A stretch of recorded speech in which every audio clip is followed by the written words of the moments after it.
Steve Young, dude, such a pleasure to meet you. We've just been talking a little off camera, man. How are you, brother? I'm very well, thanks, Steve. It's great to meet you too. And we've been talking for a while, I guess, off camera and before on Telegram for a bit. Yeah, really appreciate everything you're doing, and it's appreciate you having me on your channel. Yeah, man, I don't really have a show, so like I said, we're just kind of talking. But usually I'm being interviewed, but I bring on a few people every once in a while who I think my subs would really like to hear from and have some interesting things to say. And I've read your book, so I don't like long bios, as I told you, but you're the author of A Fool's Wisdom, which I've read, and I actually bought it for the alchemy part because I heard such rave reviews, and I almost skipped the first half. Just because I'm reading like seven books at the same time. But I was like, nah, I'm gonna read the whole thing. And it's brilliant. The first half is amazing and it's funny as shit. And I learned just so much. And just for people listening, so I guess you denounced all this, but you do have like a master's of science, and you're actually a PhD in theoretical physics, right? Yeah, yeah. Gosh, it seems like a lifetime ago now, but yeah, it would have been 21 years ago. I graduated from that, and yeah, I was driven to understand, how things work. I was drawn to physics and mathematics at an early age, and then pulled into the new physics, as it's called. The quantum and the relativity and all this, and then that became like the bulk of my undergraduate education, very mathematics heavy, and then into PhD, looking for a way to apply that. Well, the applications of quantum physics are nuclear physics, right? So then I did a PhD in nuclear physics, and again, all very theoretical, very technical, a lot of coding, that kind of thing. But then, yeah, came out with a PhD and, couldn't get a job, at least not one that was relevant to anything that I had learned at university. And, this was always a bit of a bugbear. I ended up working in IT consultancy, working mainly for banks, which is where most PhD physicists end up working. And yeah, so I was always interested in how much of what I learned at university is actually used in the world. There are people actually working with it and using these equations and these theories and doing stuff with them. And so I've had over 20 years to look the world and see that there's just absolutely nothing happening with any of this stuff. Like there seems to be no use for it, and the things that they claim that are the applications of this, the applications of quantum or the applications of relativity or whatever, are actually not. When I look closely at them, I came to understand that these are not applications, these are not proofs, and so yeah, there was this whole kind of de-indoctrination process that's been happening over the last 20 years. And a big part of that was coming to alchemy, which I started researching around about 10 years ago or more, actually, probably 12 years ago. And this was like it was a big, yeah, it was mind blowing, and really, really opened my mind to real natural science, like practical natural science that is also spiritual. And I came to this conclusion that alchemy is the true science, and that the true science is a spiritual science. And we've been fed this like shadow science, which is like only physical, only materialistic.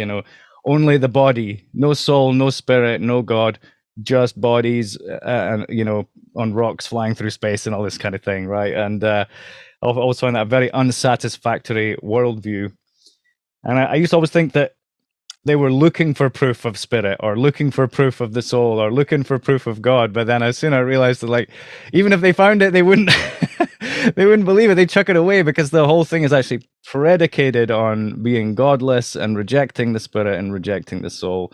So it's actually a type of religion that throws away all other religion, and instead like worships these idols like the atom and things like this. So Yeah, which is quite funny. I saw Alex Zach talking to Brendan Murphy about the same thing. And you get the two choices. You get your religion, which can't handle any of the physical, or you get this shit, which is making up nonsense because both are trying to find this deeper thing, and neither can explain it, so people end up bouncing from one to the other. And really, to me, alchemy and the old ancient teachings, which really are coming out of Ireland, but the Hermetic and alchemical teachings, the old Freemasonic, PHRE, Irish, which means sun and spirit, this is the bridge between the two, and this is where both actually come from.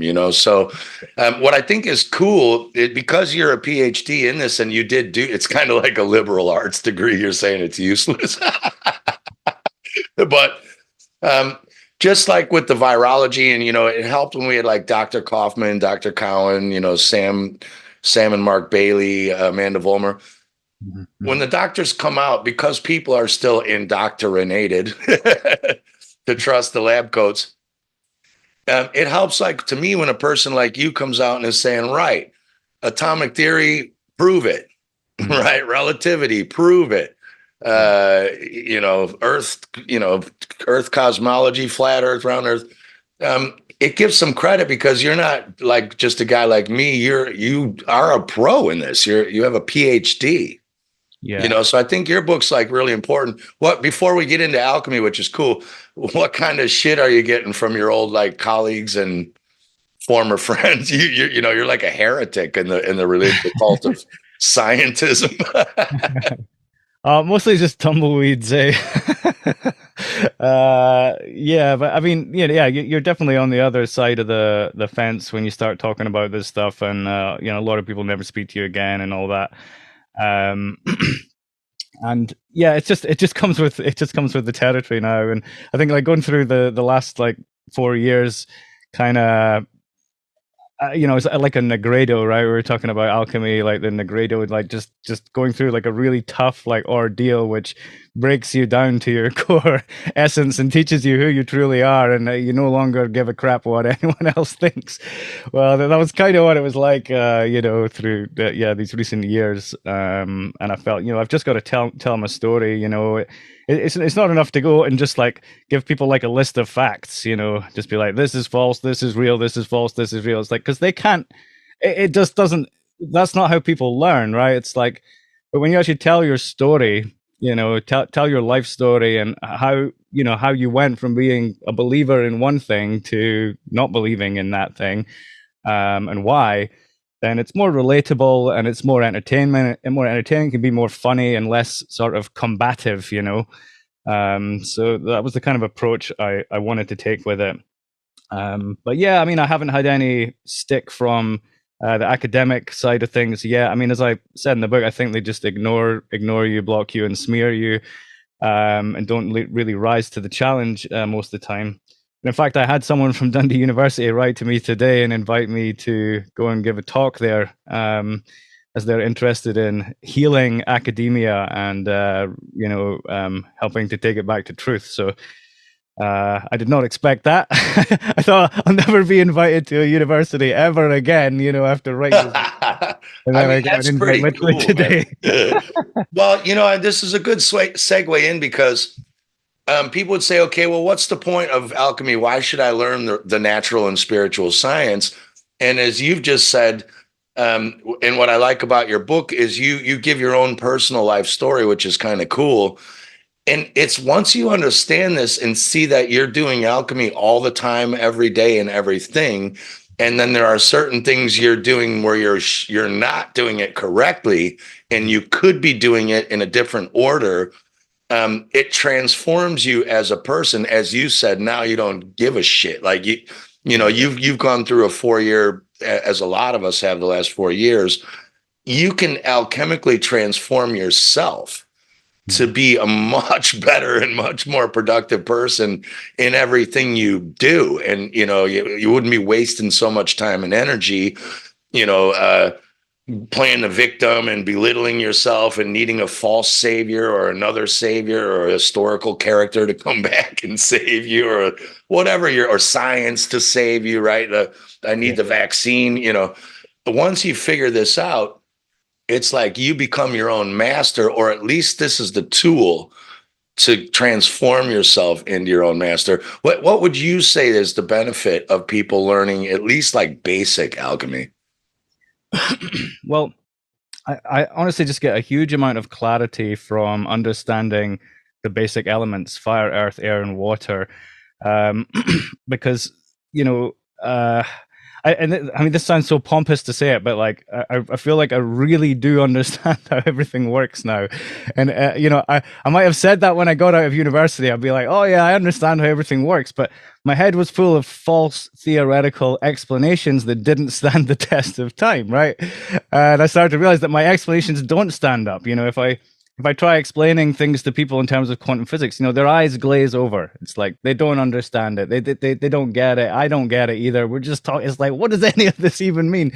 But when I really start to see the fire, the earth, the air, and the water, and how they operate in our realm, how everything works became very, very clear. And things such as free energy, for example, right, which is one thing they tell you in physics, like physics dogma: no such thing as free energy, no such thing as transmutation. You can't transmute metals one into another and all this. But when you understand fire, earth, air, and water, you realize it's totally abundant. Like, it's infinite. Energy is free. There's no shortage of fire. There's no shortage of air. There's no shortage of water, and no shortage of earth. They're literally abundant, infinite. You have as much resources you could possibly ever need, wherever you are. But when you don't have knowledge of the elements, you think that everything is scarce, right? You think, oh, you need systems, you need centralized systems, and you can't get your hands on things. But actually, everything is right there, super abundant, and can be transmuted and changed into something better. So yes, yeah, and so there's a freedom. I see the same, like, one of the reasons I think they hide this from us, and they do know these in the Masonic lodges, same as we were talking off screen. Now you start to understand the real parables in the Bible. Instead of taking this stuff on a really simpleton surface level, once you understand what these metaphors are really talking about, you start to get Genesis, you start to get Adam and Eve. Like, how could a snake be talking to a woman? You're like, it's not. It's a story for a much higher and deeper meaning. And these could be applied to our sciences. Like you said, you had to get out of theoretical physics because you can't use it. So, but if we started applying this alchemical knowledge to the real, I shouldn't say the real sciences, if we replace the fake sciences we all have, the materialism sciences, we'd be doing stuff just so magnificent. And I think the ancients, what people are calling Tartarians, or the old, pre-tech civilizations, they knew this most certainly. I think they already had control of this. Yeah. So yeah, it's also useful. And the reason they hide that is, as you said, when you find out everything is abundant and you can transmute things into other things, which modern science says you can't. Well, now you don't need any of them. You don't need their oil and gas, and you don't have wars over gas and oil and minerals. You don't need them, But let's get into alchemy. So a lot of people think, well, alchemy is just a bunch of old dudes and beards sitting around in their labs trying to turn metals into gold, or find like the potion of youth, right, or everlasting life, or whatever, which we'll get into because I think I know what that is. Yeah. But so, right, is that a metaphor, or do you think they were really turning metals into gold, really literally, or do you think that's just only a deeper metaphor? I think I think it is literally possible to turn lead into gold. I mean, the way I've read about it is, through the use of the Philosopher's Stone, which would be a case of like melting down the lead and then sprinkling in some of the stone, and then more fire, and then eventually letting it cool into something else. It would be a specific amount of fire, specific kind of fire. And all this, but the idea is purification. So like every process in alchemy is a different type of purification, and every time we're doing really anything, we're purifying, which is ultimately taking apart that which you want, that which you need, from that which you don't want, or it's a kind of separation. And you were talking about the scriptures. I mean, so one thing I noticed when I looked at the scriptures after coming to alchemy was all the miracles that Jesus did are all alchemical processes, right? It's like water into wine is fermentation, you find these actually these miracles are talking about alchemy, and so much. I mean, the realm, the nature of the realm and everything. The fire, earth, air, and the water. The Bible says that each of the elements have their own flesh. The birds are the flesh of the air, the fish are the flesh of the water, and the beasts are the flesh of the earth. And the implication is that man is the flesh of fire. Right? Man is like the light. We're like the flesh of light itself. So, yeah, coming at the Bible with the knowledge of alchemy was just like it was a whole other thing. Yeah. Absolutely, yeah. Well, let's do that because there's numbers play heavily into alchemy, and there's the one we could before we go into we could go into the Tria Prima or Tria Prima, but let's just start with the basics because the stuff we do every day, like cooking, I'm really into cooking. After I got divorced, my ex-wife cooked. She was like amazing, and then I was single, and I'm like, shit, I only know how to make cereal and toast. So I had to reinvent myself as well, and start learning like proper cooking. And I'm like, I'm not gonna eat crap. I actually sit like and watch Italian chefs and Michelin star chefs. And in your book, you made an example of even just making a cup of tea. Yeah, it's alchemy. Anyone who drinks beer and wine like I do, I'm a musician. I'm drinking it.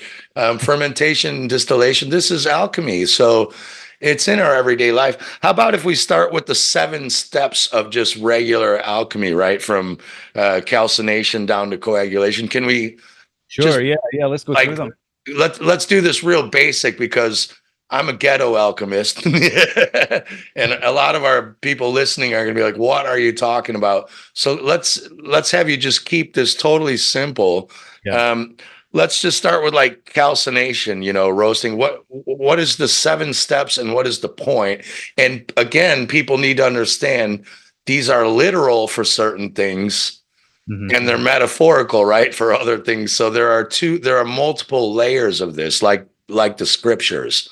You can take this literally, and you can also take this on a spiritual level and not a literal physical level. So walk us through the 7 steps, man. Yeah. Sure, happily. So the first one, calcination. So each step, the first one corresponds with fire. It's an application of fire. So you think of all the ways you can apply fire. You can like heat things, you can roast them, you can dry them, irradiate them, and even like pulverizing, smashing stuff up and grinding it is a correspondence with fire because it's vibration, it's force and vibration, like to break something down. Fire is said to be the purest element, and that there's no impurities in fire itself, although you have impurities in the air, impurities in the water, and impurities in earth, and fire is able to purify them all. And so the first stage of alchemy is about the application of fire. Now, this can be something really simple, like in the case of making a cup of tea, it's the drying of the tea leaves. After you source them, you take the leaves from the plant, they need to be dried. So that is crushed too, because then you would crush those leaves into the powder. Yeah. So that's the fire. And the fire, there's always a male and a female principle, right? Mm-hmm. I thought there were 72 genders, Steve. What's going on? Does it turn out there's really only 2? Yeah. So fire is a male principle, right? It's an action like sex. The male does this. Fire is the male principle. The active principle as well is sometimes called, or the prime mover. It's the element that moves all the other elements. You can sort of think, the air, the water, and the earth wouldn't move at all if it wasn't being heated and irradiated and vibrated somehow. So the fire and the air are the 2 male principles or active principles, and the wind's blowing, hurricanes, tornadoes. We see that. Yeah. And the water is a female. It's receptive. It always moves. You jump in the water and it moves around you and it moves things and changes. And the earth is also female receptive, right? Which we'll get into in the 4 principles. All right. So we're making tea. So we did calcination. That's the picking and the crushing and the drying of the leaves, right? Right. Then what comes next? Okay. So the next is the application of water, which is called dissolution. And that is to dissolve something, take something dry and dissolve it in water to increase the purification of it some more. So When we put the tea bag in the water, the essences that we want, the flavors and essences that we want, are released into the water, and there's a stirring, a sort of spiraling and dissolving of that. And so that would be, in the case of tea, that would be the second step: dissolution, application of water. And then the third step, which is an air correspondence, called separation. And that is basically exactly what it says on the tin, right? That's just taking things and separating them. So in the case of a cup of tea, we're taking the tea bag out of the cup, right? It's like, that's the separation. We no longer need the tea bag, or the dried leaves is not part of the goal of what we're trying to create. So we remove the tea bags. That's our separation, and that's an air correspondence. If you think about it, you're separating them in the air, right? You're organizing things into different places. It's an airy application. And then the fourth is conjunction, which corresponds with earth, because that's when you like bring things together and join them together in conjunction. And so in the case of tea, that would be the milk, the sugar, and the tea you've just made, bringing them together, three things, stirring them, and then it becomes a new thing. You have now a cup of tea from 4 processes, and you've used all 4 elements in the making of the drink. And that's the order always, right? Fire, air, water, earth.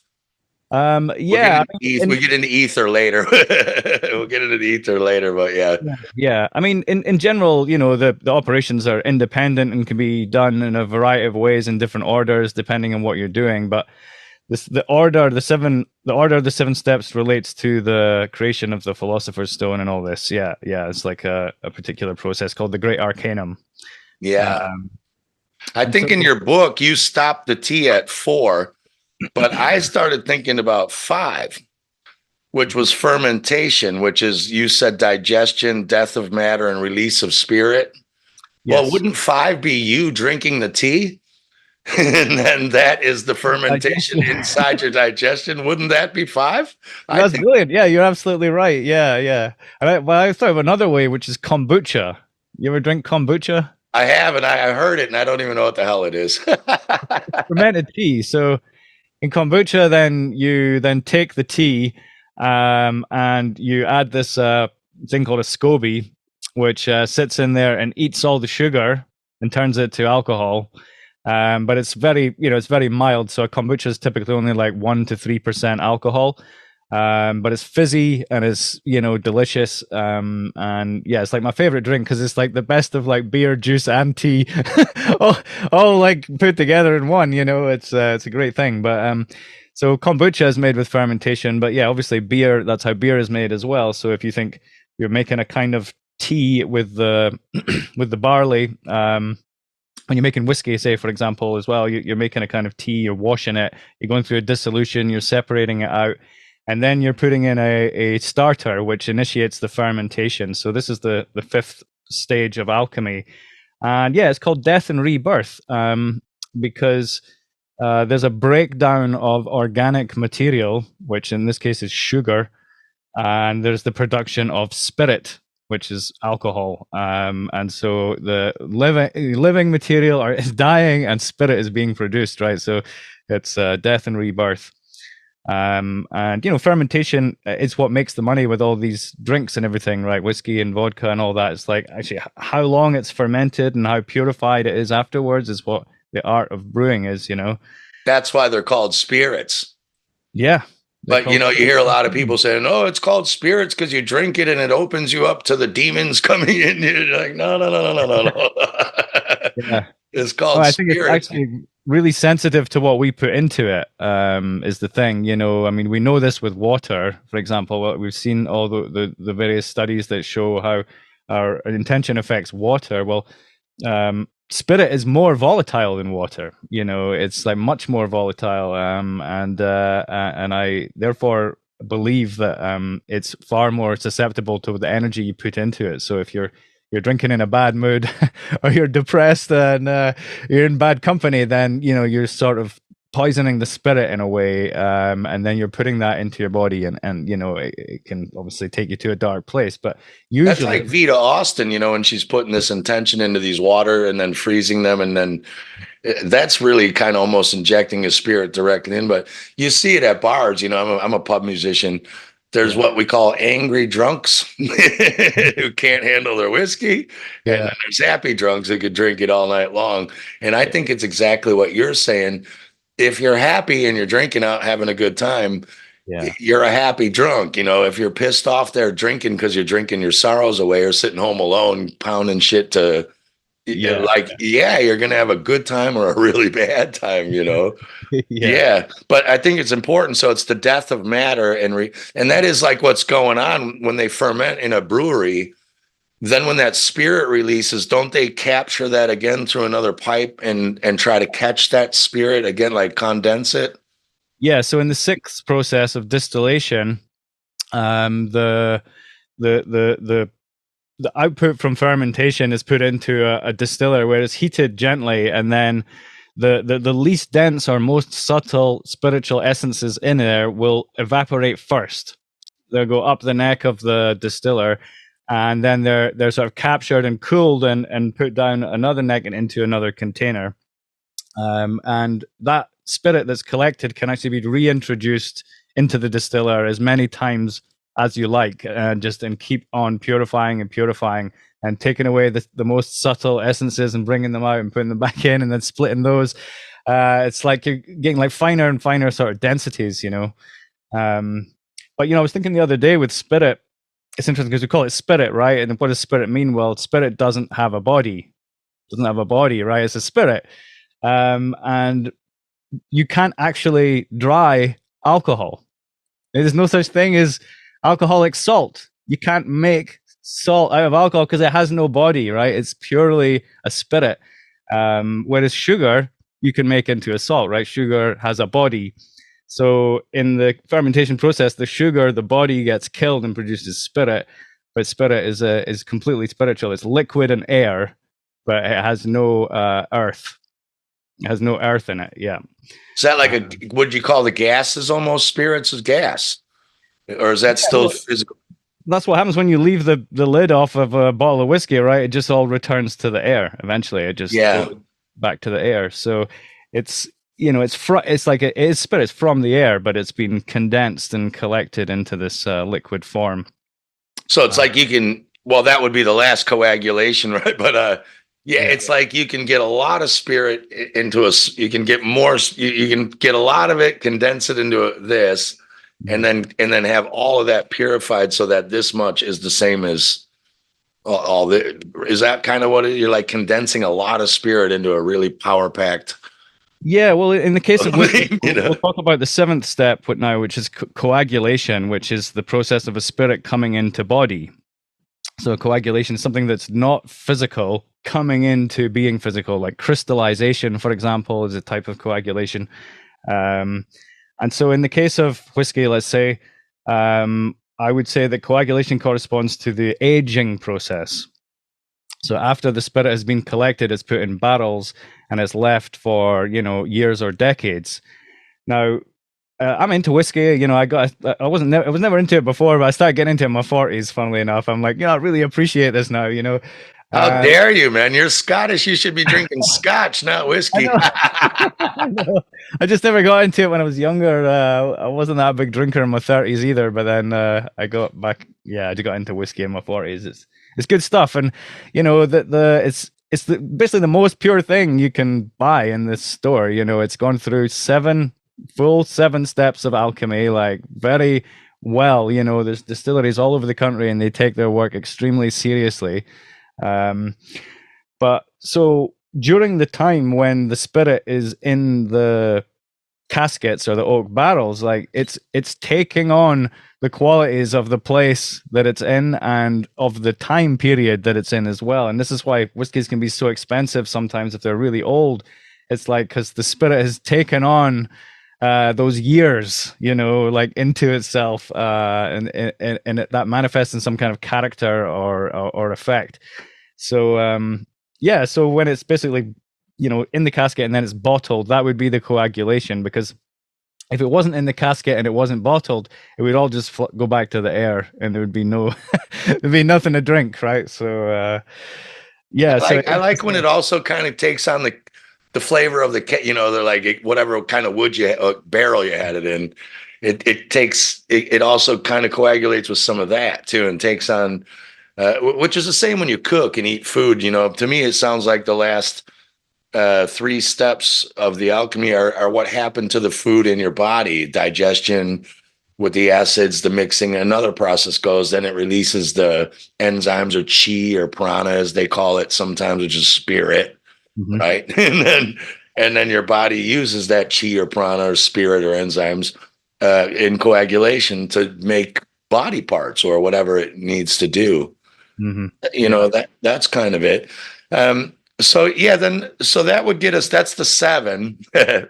So maybe we should go to let's go to the 5, but really there's 4. So that would bring us to like, we see these 4 colors everywhere: black, white, yellow, red.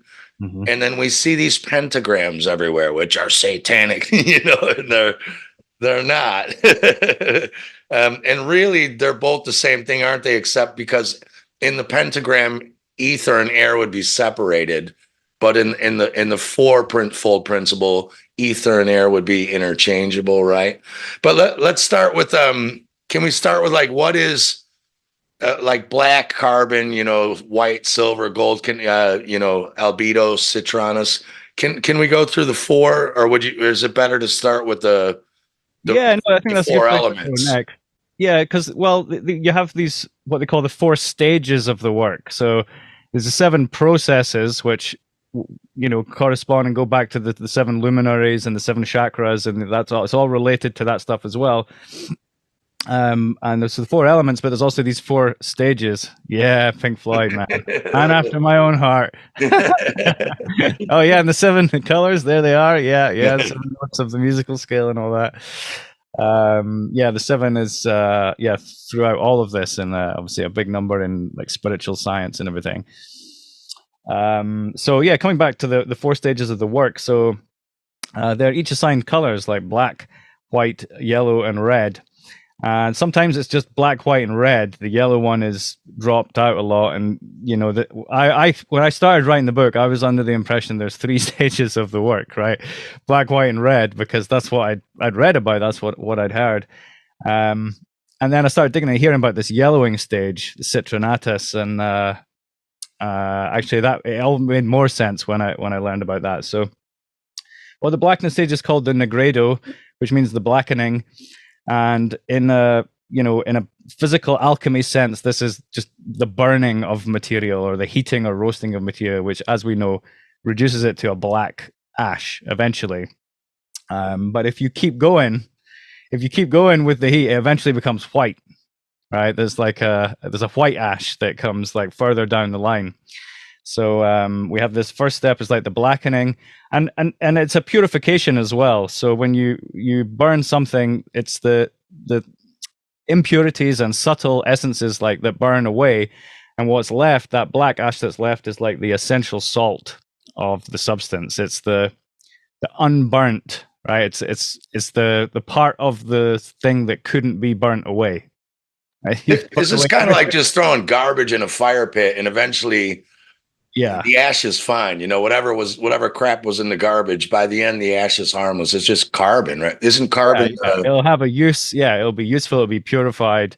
And all this garbage will be gone. Yeah, back to the air. And that's Negredo is the blackening. And then you said in your book that's associated with fire and destruction of the old. So even metaphorically, this is when it's ready to change. This is the saying, isn't it? When you want to change and you don't do anything, and someone says, "Hey, we need to light a fire up this guy's ass," or something like that. Wouldn't that be like the metaphorical Negredo or whatever? You need to light a fire up your ass to get things moving, so change happens. Yeah, and so there's ordeal of fire as well, which can, it can involve literally dealing with fire. Of course, like if you say like wildfires or a house fire or something, that would be an ordeal of fire. But Psychologically, like an ordeal of fire is, when you're like under attack, maybe being scorned or, criticized or accused, or, when like, every when the world apparently turns against you, as it did, in recent years, like, and you're just getting a lot of abuse, and you're getting shaken up. You're getting shaken to the core. It can be, that's like an ordeal of fire. You're being tested. Your willpower is being tested. Your metal is being tested, right? That's like a Negredo as well, of the psychological sort. So the Negredo symbolizes the breakdown of the ego, which they talk about as being all the like impure thoughts that are like surrounding your soul, just things that you pick up, things that you believe or you've been told about or whatever, or fantasies or whatever it is. They're all like kind of floating around your soul. But when you go through an ordeal of fire, it really just blows all that stuff away, and then you're left as like the charred carbon salt, your essential self. So yeah, the Negredo, yeah, we've definitely been through those. And when you put yourself through a purifying ordeal as well, like I was doing this a lot in Central America, like doing like ayahuasca ceremonies or temazcal and things like this. Temazcal is like a sweat lodge type thing.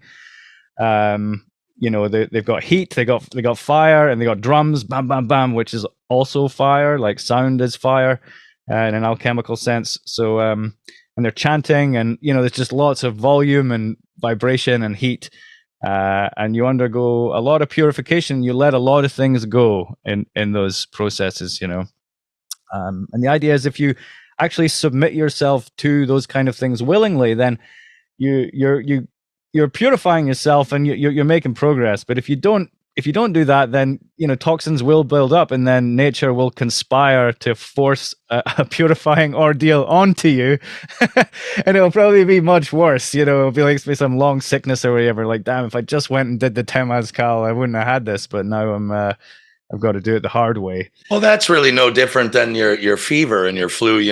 When you're over toxic and you get your flu, that fever and the shaking is to burn it out and squeeze it out of the tissue through the liquid, which would be probably the next stage of the whitening. But it's the same thing, and then people go and take their aspirin or Tamiflu and try to stop the fever, which is trying to help you, thinking that the fever is the enemy. Yeah. Like if your house was on fire, you need to put it out with some water or whatever, so it's like people are fighting the wrong enemy. So then that goes into silver or white, right? Which is the albedo, the white. The albedo, so the whitening. So this is where, as I say, like you keep heating ashes, they eventually turn white, like a fine sort of powder, which I think the alchemists used to call like potash, where we get the word potassium from that as well. And they had all kinds of applications for potash, but so you can dissolve that in water and purify it like even more through dissolving in water, evaporating the water off, crystallizing, and you can end up from what was a black ash, you can end up with a white crystal through that process, right? So it's another level up now. It's gone from the black ash to the white crystal, and this is called the albedo. And psychologically, this is like an influx of new information. So with the Negredo, you've had yourself broken down. You've had all the false information like flushed away, and the albedo is like, okay, it's like the light. It's like the white light now shining, and the new information, and filling you up again, as it were. So with the black is associated with carbon, and the white is associated with silver, or the moon, or the lunar principle. Yeah, silver's the moon, the white light of the moon. That's feminine. Yeah. So that's all synonymous with each other. Yeah. And the moon is also like a light in the darkness. Unlike the sun, which is a light in the daytime. Yeah. It's a light in the dark, because the moon doesn't actually light the sky. Yeah, it's another thing. The sky's completely black. The moon is light, but when the sun lights, the sky's lit up. It's so it's a weird kind of light. But yeah, so we have the sun, the moon corresponding with silver, and with the albedo, the second stage of the work. Now, the third and fourth stage, the yellow and red. The yellowing is associated with masculine energy. So this is, associated with sulfur and gold. Yellow is the color of sulfur and gold, and also the color of lions. And it is associated with like the strength of the lion, the energy in matter, because sulfur is a very energetic material. It's a component. It's a key component in digestion. Sulfuric acid, like breaking things down, explosives. So sulfur is super fiery, and I call it soul fire because it corresponds with the soul as well. And soul's the Latin name for the sun, which is yellow, masculine energy. Right, there you go. Yeah, and it's like the sun's energy in matter, and the sun is masculine, as we talked about. We'll get to that later. But so the sun's associated with masculinity, the king of the sky, and the moon with femininity, the queen of the sky. So yeah, this is a symbol of having brought a masculine energy into the substance that you're transforming.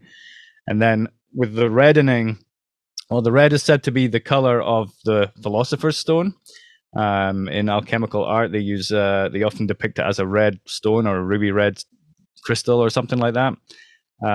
And that's said to represent the perfect balance of masculine and feminine. So you got your feminine coming in with the lunar, you got your masculine coming in with the yellow, and then when the right balance is achieved, there's a redness that then forms. That's that's how it's described.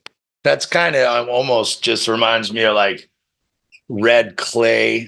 God makes Adam from the rib, but the clay of the earth. It's earth, yeah. So that's like the fire, the air, the water, all condensing into earth. Almost like that would.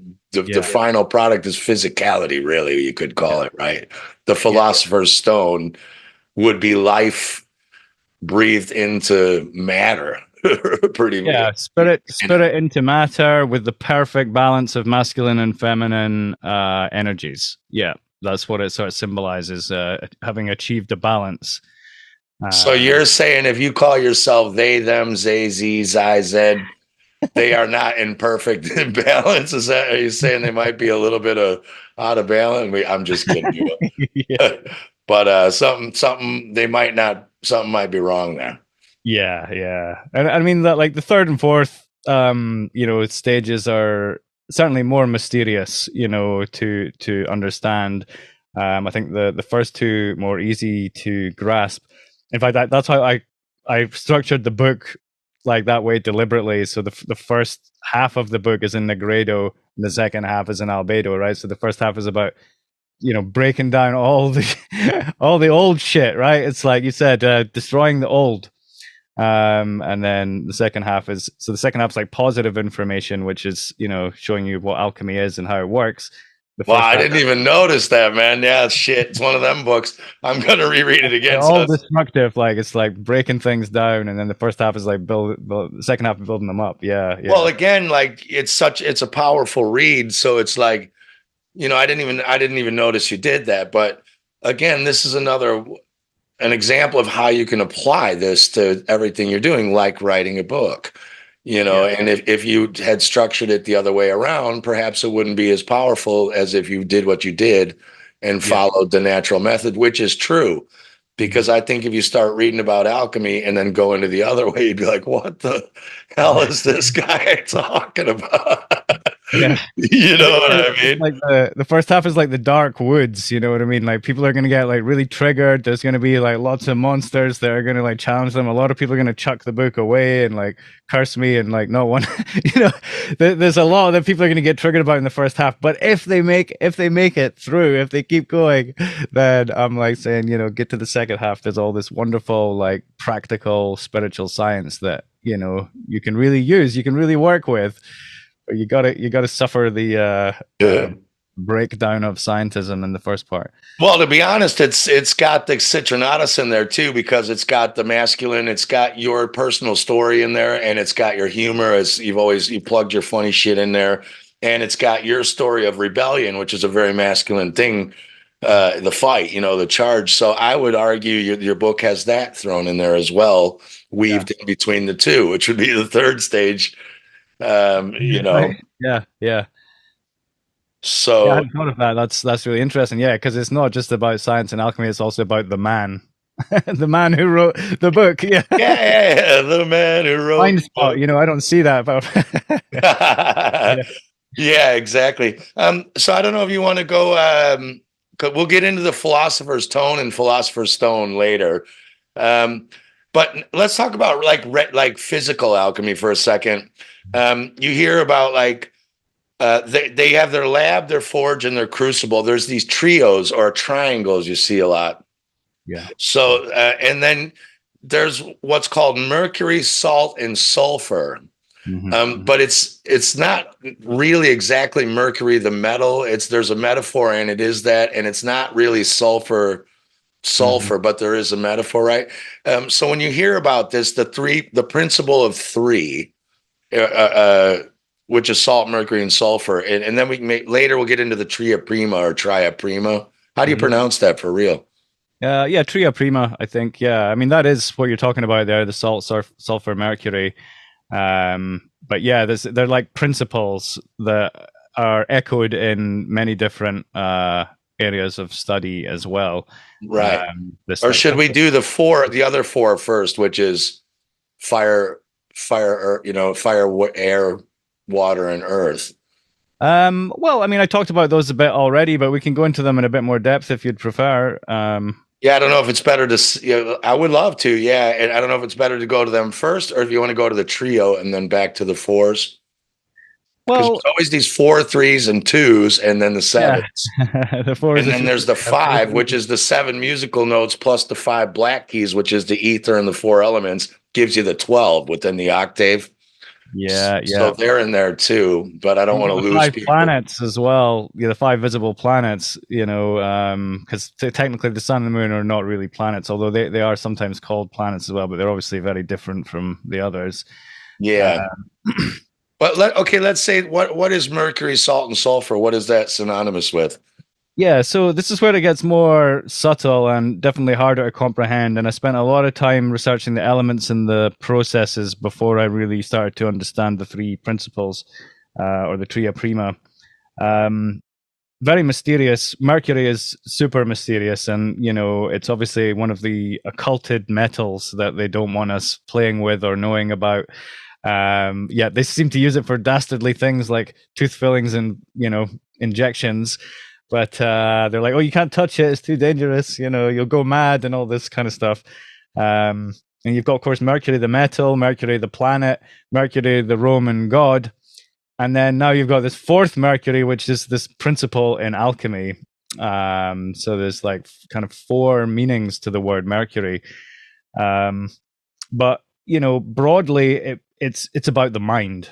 It's like the principle of the mind, the principle of liquidity and fluidity, and this like perfect balance of opposite properties. So Mercury is I would say it's a liquid, but it's not wet. It's like water, but it's metal. It's conductive. It's like it has masculine and feminine energies balanced within it, and it's considered hermaphroditic. It's like a hermaphrodite material because it has the perfect balance of masculine and feminine properties. So it's a total. I want to show you this from a Freemasonic. I'm going to share my screen in a second here. Hold on. So here's a Freemasonic painting. You got the sun and the moon on the two pillars, and then there's the planets on the top, right? So you got your 5 planets as you just talked about, Yeah. and you got your sun and your moon on the pillars. Well, here's the symbol for Mercury, the glyph. Mm-hmm. It's got the moon, the feminine moon mind, Yeah. the sun, the masculine sun, soul, the mind and the soul. And then they sit atop the earth, their body, as you just said. Mercury is the perfect balance of masculine and feminine. And lo and behold, it's the glyph for Mercury, Yeah. which is called quicksilver, which is also the other name for your cerebral spinal fluid, which rises up through Kundalini practice or meditation Oh, and opens up your dormant brain cells and ignites the pineal gland, right? yeah. I mean, this is not a coincidence. This is science, all of this. But I just thought people might find that fascinating. When we see these glyphs, we're like, well, what is that?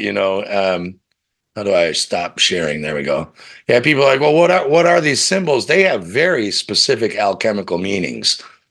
Yes, the symbols are deep. You could talk about just them for, I mean, there's so much in the symbols. Like I believe they're like just as ancient as can be. They go way back to the beginning of everything. Yeah. We talk about the fire and air as they have the upward triangle because they move Yeah, up. let's get into that. Save that because I'm going to show Yeah. that picture out of your book because Gotcha. it's what people are calling the Star of David or the Seal of Soul of Man or Solomon, Yeah. the Israeli flag of the Jews. Yeah. And I'd like to show people where that really comes from, that symbol. But let's get to that after. So then the salt. So we had Mercury. What does the salts symbolize? So salt is the feminine principle and symbolizes the body. So salt is coarse, dry matter. It's salt is able to preserve things. It's a preservative, and it's able to absorb things as well, absorb moisture. We know that with pickling because you can either pickle with vinegar or you can pickle with salt water. It still will preserve your food. Mm-hmm. Yeah. Or like when you're making salted beef, if you cure beef jerky, you just salt the meat, dry it out with fire. There's another alchemical process, and that shit'll last, like they say, 50 years, like a jerky will last forever. Yeah. So salt is the feminine, and so is earth. Earth is a feminine when we get to those triangle glyphs. Mm-hmm. Right. Earth's feminine. Okay. Yeah. Yeah. Right. So, and it's just more broadly, it symbolizes like, coarse, dry matter, so we were kind of educated in the atomic, way to think that salt is like sodium chloride or something like that, right? But obviously salt is something extremely general. There's many types of salts. And it really just refers to that dry, coarse matter that's like sort of receptive and, has this property of like preserving and persevering. It's also the fixed principle. Well, that's funny because I'm going to read you from the Philosopher Stone later. This book is called The Zodiac and the Salts of Salvation. It's about the mineral tissue salts or cell salts that give you everlasting life if you have pure blood. And they're different. Yeah, they're potassiums and phosphates, and they're the different kinds. They are salts in a way, but they're not all table salt. They're different, People hear salt and they're like, "You mean like what I put on my breakfast?" Like, no, that's one of them, but that's only one kind out of many of them. But funny enough, preservation, and they're called the salts of salvation. Once they run out, you die. You are no longer preserved. That's it. Yeah. And salt is a type of earth, it's earthy. Obviously, we get it from rocks and things like that as well. And whereas Mercury is fluid, but it's also metal, So Mercury has it's like the water that doesn't wet the hands, but it is very watery and also earthy as well. But it has this energetic component too. So that's why you say you got the three: you got the moon, the sun, and the cross, which is the spirit, the soul, and the body all together, right? Right. It's funny because in the Bible, Jesus or Yesa, the son, says to Peter, which the word Petra means stone. Stone, yeah. Or mineral, salt, stone. Mm-hmm. Jesus says Spirit says, on you, Peter, I will build my church. Mm-hmm. On you, salt, earth. Yeah, I will build my church, meaning the pyramid from the earth, the water, wind, fire. Like, this stuff syncretizes so massive, man. It does, yeah. So salt was feminine. So obviously sulfur is the masculine, then that Mercury balances, right? Yeah. And it corresponds with the soul, as I say, soul fire.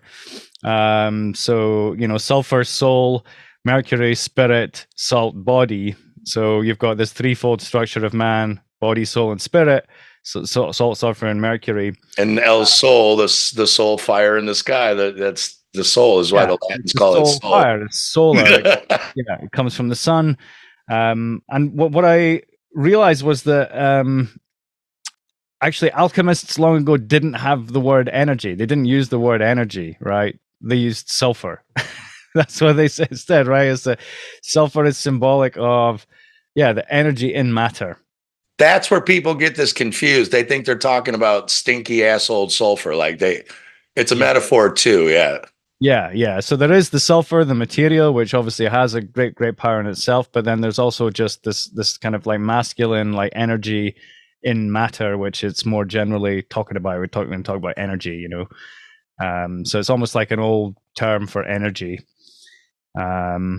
So you have like from sulfur you get energy, from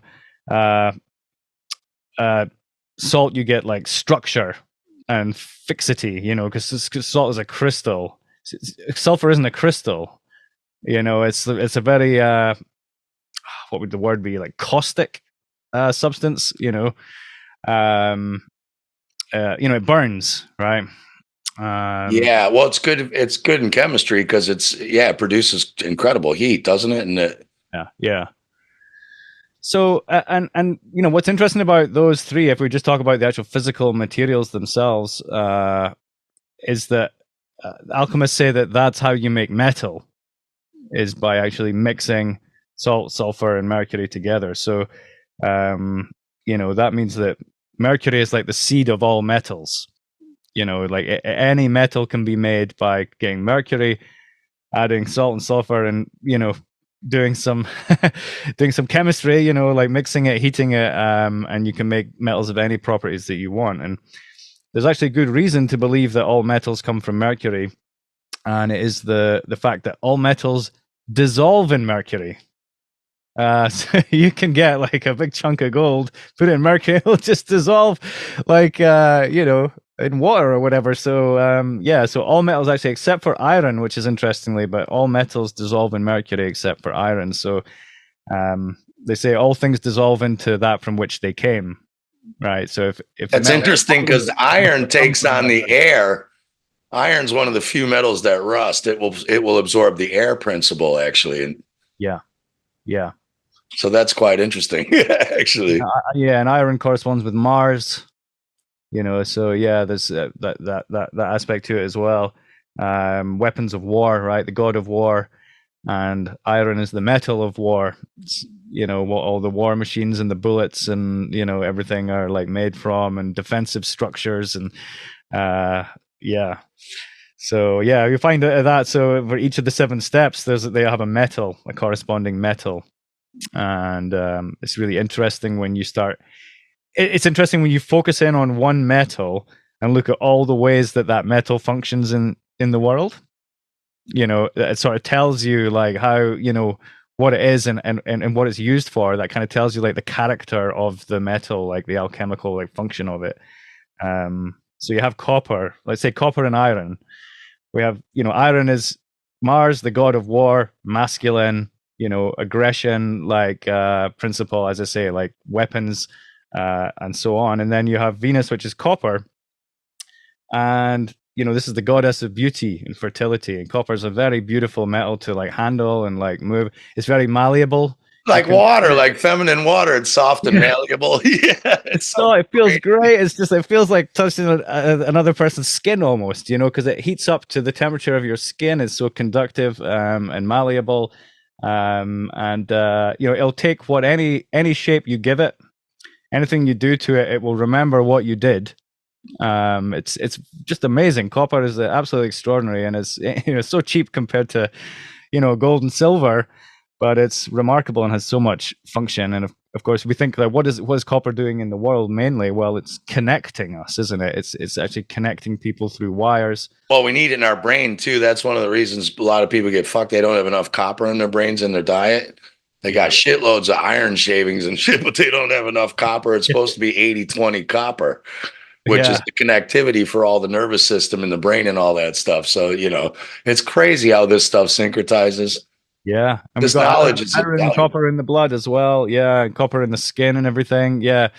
And so, and they go back, I say, to these like god and goddesses, like the masculine and feminine, which are, they're like archetypes, god of war and goddess of beauty. and fertility. It's like destruction and creation, masculine and feminine. And it's really interesting to see how iron and copper actually play out, in our lives. It's very interesting. Copernicus. Oh, I hadn't thought of that one. I think I'm of the opinion that most of these historical people are made up by the Roman Catholic Church, but that's another story. I don't think these people are real. Right, man. Yeah, I mean, I don't think they're real. Napoleon is Apollyon, the sun. Like, Plato, Pluto. As you go through this, it just seems like it's a total mind stroke. Yeah, well, this is it. Pious fraud, right? This is the idea that they write things into history, fraudulent events and documents, and they date them. They use alchemy to actually date the documents to make them look like they were written hundreds of years ago and stuff. Yeah, so that they look like they're the descendants and bloodlines and have like. I'm pretty sure they've been doing that. I don't trust a damn thing I read in a history book ever. But that's fascinating. So yeah, let's get now. These are what are brilliant. I've got can I show some of your book here? Because it's these I'm interested in here. Yes. So what do I got? We got fire. Okay, yeah, it's backwards for me. So there's the glyph for fire, and we've all seen this triangle, right?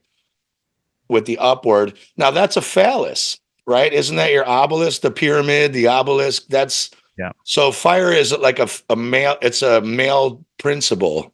Yeah. Right. I'll hold this upward as well. So you've got it's the male principle, so it looks like a phallus. Yeah. And the air and the fire both are upward pointing triangles because they both move up, and they're both above us as well. Like, because the fire is really, they're talking about the sun and the stars, right? That's the source of light. So down here's the ground. They're actually like arrows pointing up, showing, "Hey, dummy." Yeah. Yeah, look up. And they're also phallic, yeah. And then what are these lines here? Do you know what these represent? Well, so I just found those online, which was just, I guess, an artist made up those symbols, alternative symbols for fire. But it shows you a nice way because you can really relate to them. Like the symbol above fire looks like heat coming off of something, right? Yeah, like it does. A hot pie or something. Yeah. I think that thing's on my conduction oven. Actually, I think that's the symbol of my oven. And then the one with air, it's like you got these different layers. Like air sort of is like separated into these like different strata, that they call atmospheric layers or whatever, different stratas of different densities. And then you've got earth, which earth and water being the feminine elements, they have downward pointing triangle, which is a womb. And also they're down, they move down, like water pours down, earth falls down, and they're both below our feet. Generally speaking, the water and the earth are always beneath us. Right. And so the receptive feminine, which is why the opening is on the top. Uh-huh. Yeah. You know what I mean? They're showing you like the phallus and the vagina. These are the feminine principles. I won't even get into the gematria of the letter M over that, but like that's I could go on for a long time about that symbol there. But now why do they have the lines in the middle? Do you know why these two are aligned? Is that just to differentiate from these two? It could be to do with the horizon line, right? Just where the air and the earth meet, as it were, or where the air and the water meet. But I don't know exactly the reason for the line other than to distinguish them. That could be because that's a special layer, isn't it? That Ross and I were talking about that the other Spacebuster, my best friend. Yeah. There's something I think on the very top of seawater. Mm-hmm. There's pure water at the level where the air hits the water. It's not salt water. It's pure. Right. There's something very special creatively going on where air hits water. Yeah. It's a very special layer, that surface layer. And that is actually, it says in the beginning of Genesis that's where God came from, right? It's like the surface of the waters. The Spirit of God moved in the surface of the waters. Right. It moved in the deep. It doesn't say the Spirit of God moved in the deep waters or in the air. It says in the surface. So it's like the specialized state of matter. Right. So that's where the energy, the male energy infuses with the female energy and creates life or animates inorganic it animates matter. Yeah, and it functions like an antenna as well. Water is effectively an antenna of infinite bandwidth. Because if you if you get like just a regular antenna, like just a like an aerial, just a piece of metal, it picks up frequencies, but it resonates at the frequency of the length of the wire. And so it'll pick up frequencies at that length, at that wavelength. It'll pick them up really well, but frequencies that are away from that wavelength, it won't pick them up so well. So it's tuned by the length of the aerial. But water is able to receive all frequencies of vibration, all information. We know it can hold information in its interior structure and everything. Oh, Vita Austin has proved that completely. Like that's what's going on. I don't even think DNA works like we're told. I think it's the water. Actually, I don't think it has anything to do with DNA. Yeah, agreed. Yeah, and I know a lot of medical guys coming out with that same idea, saying that it's not like your cells and everything. Your cells is water because it's like a structured water, like like gel, right? Like water can make itself into a gel, or like Jello, and the cells. Yeah, Tom Cowan was talking about how isn't even a cell membrane. It's just water, right? It's just water that's more dense than the water around it, kind of thing. Just like with Jello, there's not a membrane on the jelly. It's just it's just it's just like a denser kind of water. Yeah. It's quite funny because what I like, a lot of people don't know these circle caps that the Jews wear. Mm-hmm. That's Roman Catholic. It's not Jewish. That's Roman Catholic, and that's the monad. It's the symbol for the circle. And they don't even know it. Modern Jews don't understand that that's Roman Catholic, which is coming from the Irish Hebers, the Hebers and the Udes in ancient Ireland 5,000, 6,000 years ago. And then they say, oh, well, the Star of David, or that the symbol on the Israeli flag. Oh, they say that's the seal of Solomon, which is the soul of man, the temple of the soul of man, built without sound or hammer, which is this. And what that is when you combine those four symbols, as you've drawn here somewhere. I can't see. You see them? Yeah. Yeah. When you put those four symbols we just talked about together, you get the seal of Solomon, the soul of man. You get all four of those converging into this. And that's the symbol for ether. Is that the etheric symbol? Yeah. Yeah. So and then it's a perfect balance of the masculine and feminine elements, and sort of the root of all the elements, like the sum of the elements, or the origin of the elements. And it speaks to a romantic view of the cosmos as well, because we have this Father Sky, which is the air and the fire, and Mother Earth, which is the water and the air, and they're making love, and we are the product of that love making. It's beautiful, and I think it's a beautiful picture of the universe, and well, that's interesting too, because Go ahead. Go ahead. I bring life back into science. It's like, like that we all have a common mother and a common father and everything. So it joins, science and religion together in a beautiful way that I don't think really requires any faith at all. I think it's just like. And fire is light, really, right? Like fire doesn't have to be fire like we think of fire. It's light. Light, yeah. Light. Yeah. So if you take the ether, which has both of masculine and feminine, which will get us into the duad later, in a bit, the two. When they say man's created in God's image, and you look at the ether as the creating primal force of all of this, we got 5 fingers, 5 toes, 5 this. We've got Allah. When you take was it Da Vinci who drew Vesuvius Man? The guy standing with his legs spread. Arm, leg, arm, head. ALLAH. Allah.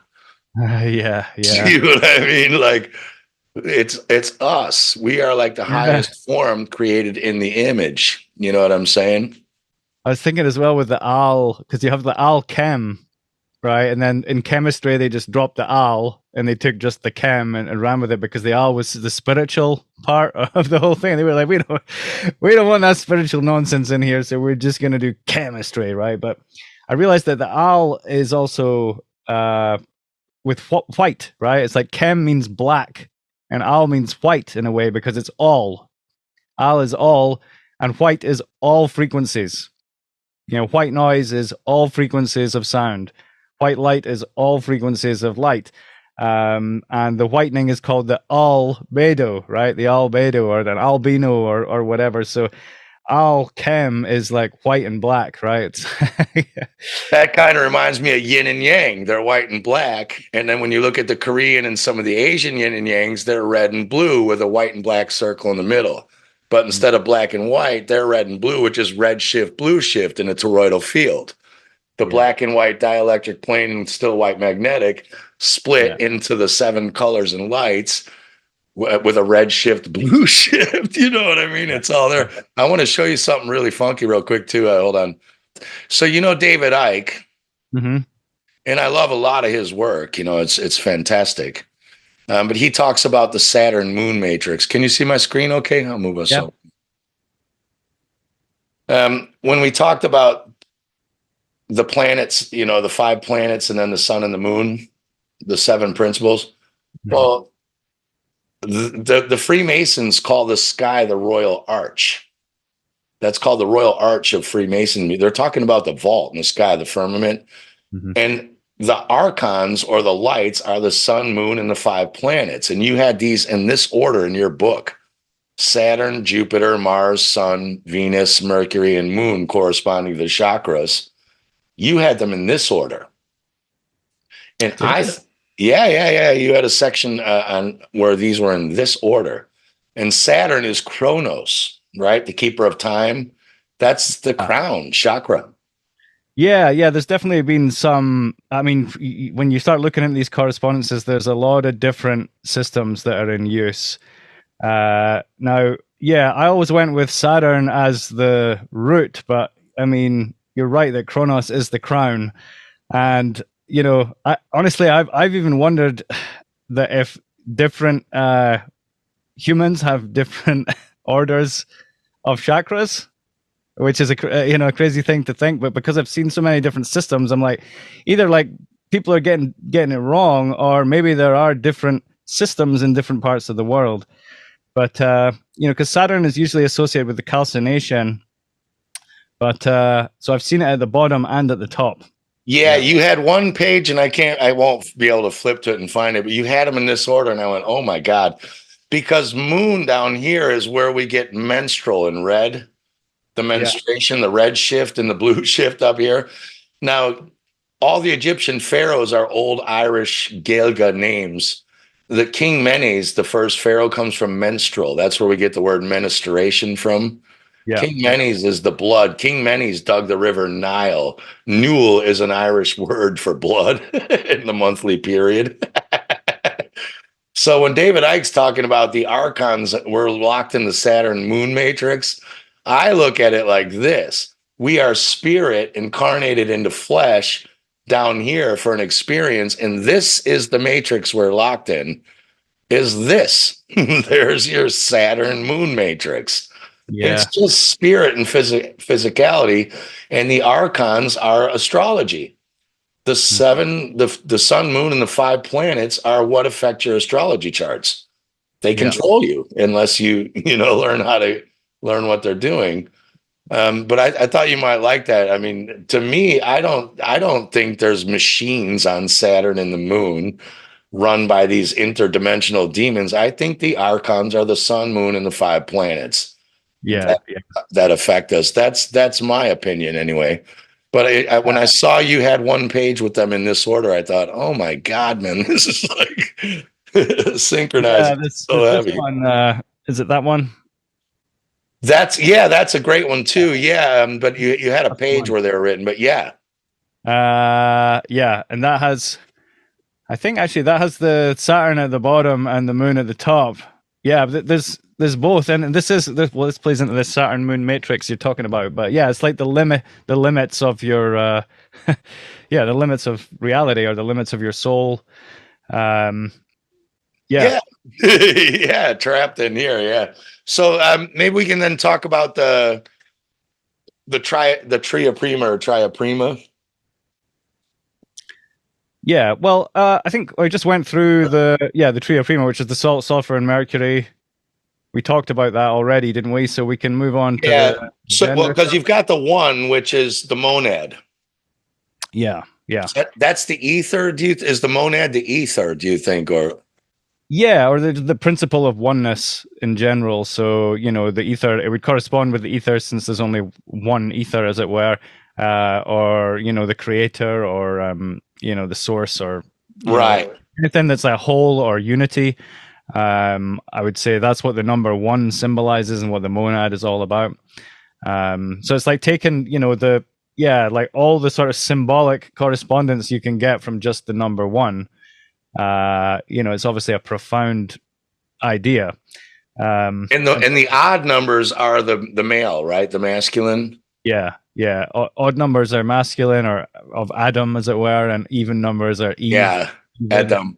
Well, I think of Adam and Eve. I think of tom tom and reverb. Yeah. Boom, right? Adam is the explosive force of hitting the tom tom, and Eve is the reverb. Oh, that's spot on. Yeah. You know what I'm saying? I think of it like that. Striking is a masculine process as well, but then receiving and holding the vibration is a feminine. Yeah, the tom tom and the reverb. Adam and tom tom, Adam and reverb. Everb. Reeve. Oh, there's a reeve verb. Yeah, I got you. Yeah, atom and everb. Yeah, you know what I mean. Reverb's got Eve in it and Adam. So I thought, like with the Tria Principa, so the next one, the one we didn't cover is the number two. We'll get into this later. We're going to go nerdy with people later for the musicians. We're going to talk about 4-3-2 hertz tuning. But if people have noticed, we've been talking about 4s, 3s, and now 2s in a bit. Yeah. But I noticed that the symbols for the 2 are the gender. Mm-hmm. They are the sun. That's by the way, for people watching, if you ever see a circle with a dot in it, that's the sign for the sun. Mm-hmm. And that's the glyph for the moon, obviously, or a really badly drawn banana. So out of the monad or the ether comes male and female. But you're saying the ether has male and female principle in it. Well, yes, because if you break down the word, eth means two. And so there's like a two-ness just inherent in the name ether itself. So it's implying that there is some kind of polarity in ether. And if ether is the source of all the elements and all creation, then it must have a balance of masculine and feminine principles on the basis that, it takes a balance of masculine and feminine energies to produce anything, to create anything, That's kind of funny because it's also in the word either. Which one do you want? Either or, either this one or that either one. Or, yeah. Yeah, you got either. So you're splitting it in two, right? Yeah. Yeah, the either. There's so many things just light up with all this stuff. And that's what's crazy is you just see the shit everywhere once you know it, Like I sent you that grilled cheese. Yeah. The symbol for the stone and the grilled cheese, or the alchemy of the grilled cheese. Yeah, I was just laughing. I had a circular plate as the monad. I had a square grilled cheese, which is the 4 principle. Cut it into 2 triangles, which had each of the 3 principles, and then there was 2 of them. And I was just looking down at it, going, "Look at that! I just made like an alchemical artwork on my plate with a grilled cheese." Awesome. Yeah. That was crazy. Oh, another one I wanted to talk about. Oh, so so the 4 are the elements: the fire, earth, air, water. 3 are the salt, mercury, sulfur, which is physical. Water's the mercury's fluidity, and sulfur's the soul. 2 is the gender, then the sun and the moon, or male, female, and the monad's the ether. Yeah. And that is what the 5 also represents, this pentagram that everyone's afraid of, all the Christians. Yeah. Why are they afraid of this symbol? Well, I guess it's the inversion of the symbol, isn't it? I mean, the upright pentagram is all over the place, but it's when it's turned upside down and it looks like devil ears and a goatee beard. Everyone's like, ah! I'm like, just turn it to the side a little bit, and then it's fine. Yeah. But it's funny because the goat is called Gad. That's Aries, the ram of God, the ram or lamb. That's your cerebrum. That's the goat. Yeah. Top of the head. Yeah. It's your goat. You know what I mean? So like it's the Baphomet with the goat head. It's talking about your top chakra and your cerebrum, where your pineal gland and all this is happening. It's just a symbol for the brain. Yeah, it's like a really overt symbol that sort of, because in alchemy there's one called the rebus, which is a symbol of the balance of masculine and feminine energies, but it's very overt, right? So it's like a two-headed human who has one female head and one male head, and on one side of the body they're holding like a feather for the air and a rock for the earth, and the other side they're holding like something for water, and so it's like it's done in a way so as to take the masculine and feminine symbols and put them all together into a single image. Now, I would say what we're seeing in the world at the moment with all the tea stuff, is kind of like a distortion of that. It's like we're not meant to have one female head and one male head, and get like some woman's head like surgically attached to our neck or something like that in order to find the right balance, right? That's totally not what it's about. But it's funny, when you see the Baphomet figure that's Satan. He's pointing as above, so below with his hands. He's pointing at a moon and a sun. He's sitting in a lotus position for meditation. Yeah. He's got the Aries, the ram of God on his head, his brain, cerebrum, and he's got his stomach opened up with a caduceus. Yeah. With the two things coming through, talking about raising the quicksilver, the cerebrospinal fluid through meditation. It's not the devil. It's not, it's not a satanic symbol. It's a symbol for what we're talking about, for an internal physical alchemy to open up the brain and do all kinds of things like this. And I think that the churches, they purposely do this. They do not want people to find this science because you don't need them anymore. You know what I mean? You're like, I don't need you. That's absolutely right. Yeah. It's sort of, that's what I found. It's like alchemy is like occulted and hated by both science and religion. So I'm like making absolutely no friends by getting into alchemy, right? It's like you're like it's like the religious people hate you and the science people hate you as well. But you're like, guys, but I love you both. I love science and religion. Come on, like let's just bring it together.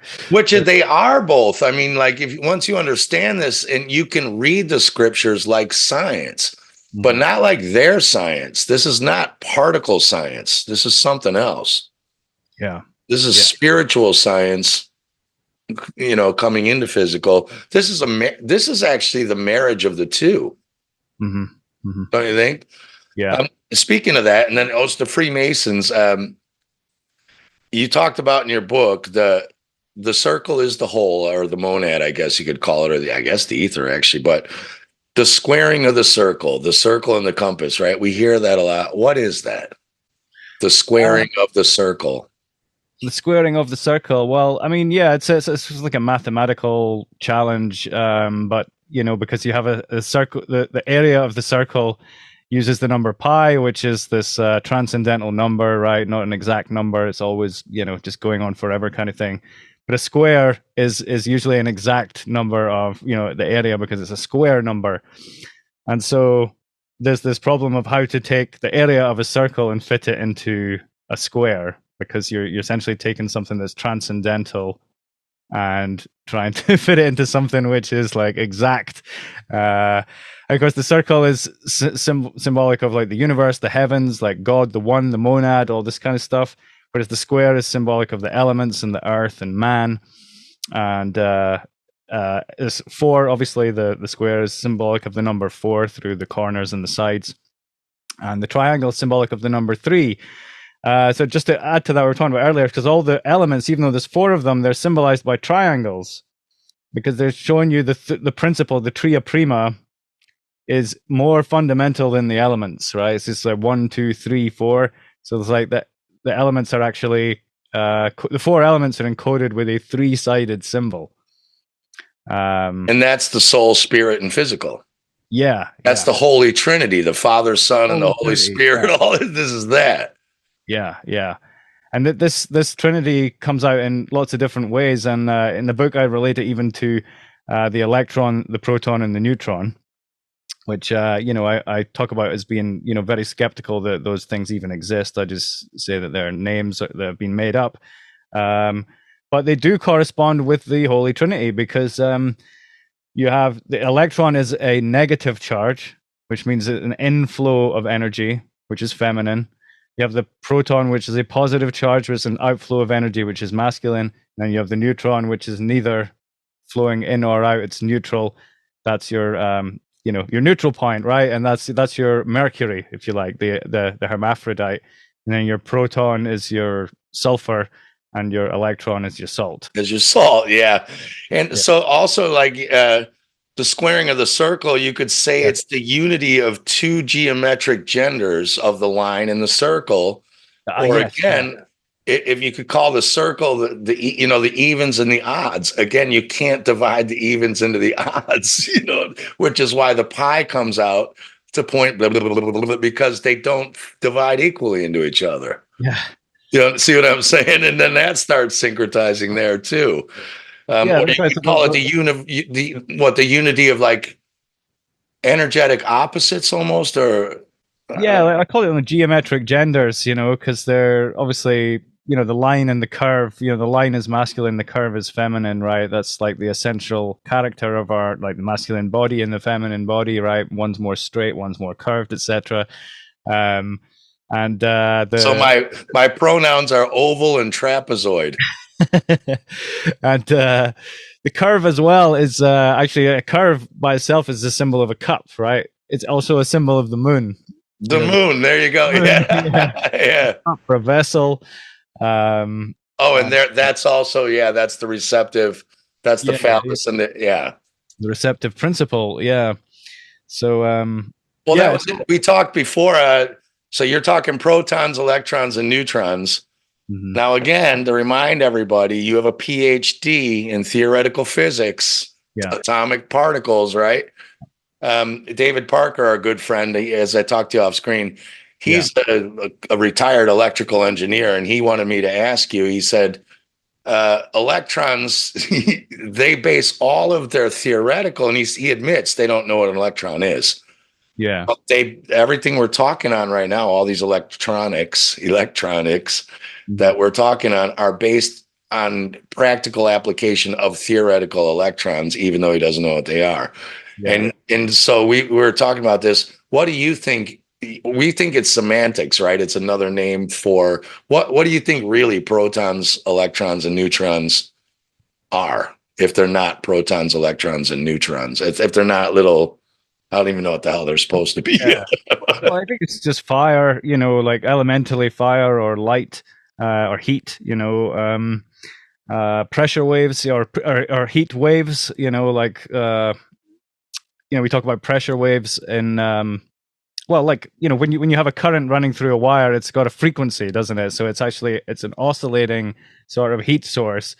Metals are conductors of heat, but as we're told that they're conductors of heat and electricity, as if it's 2 different things. But in my experience, it's the same bloody thing, right? It conducts fire. I would challenge I would say that, the theory obviously works because the electronics work. But I would say that the theory is not conditional on the belief that there is these quantized particles called electrons jumping through the wires and, going across the coils and everything. I think that's just a model, it's just a model, a thought of what's going on at the smallest scale. But right. I would certainly challenge the principles on which those thoughts and assumptions are based, and all the experiments that are supposed to prove that that's real. I would challenge them. Yeah. But you do in part 1 of your book, you absolutely challenge them on this, and you're the guy who can do it. Because you Yeah. did sit and study quantum physics and all this shit, right? I mean, you know this stuff. Yeah. Yeah. I mean, dude, I looked for ages to try and find, like, is there anyone really working with, particles in a real way? I know they're talk about particles. I know they have equations and models and everything, but is anyone actually working in a hands-on way where I could say, I'm absolutely 100% sure that they're dealing with these little balls of hard matter? And I've never found any, but it's obviously the book is I'm taking a position, but anyone is free to come forward and say, hey, look, by the way, we we are working with atoms and molecules here. Look, here's the proof, and then I'd have to like humbly, step forward and say, you know what, I was wrong. Shit, I didn't know about that. They really are electrons, and I'll rethink my position, but. As it stands at the moment, no, I'm completely certain there's no such thing as electrons, protons, and You kind of skirted this one in the book. You didn't. You can decline to answer. You can plead, as we call it in America, the Fifth Amendment. yeah.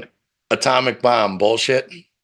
Yeah. So yeah, definitely. Or just Hiroshima, Nagasaki. Is that like napalm, or did they drop oh, a bomb with a giant mushroom cloud that wiped everything out? Or is that? Do you oh think? yeah, no, I didn't go that far. I mean, like I'm Oh, not questioning the events. I'm just questioning whether it's appropriate to call the bomb nuclear, to actually use the word nuclear in front of the word bomb, or is it just a bomb?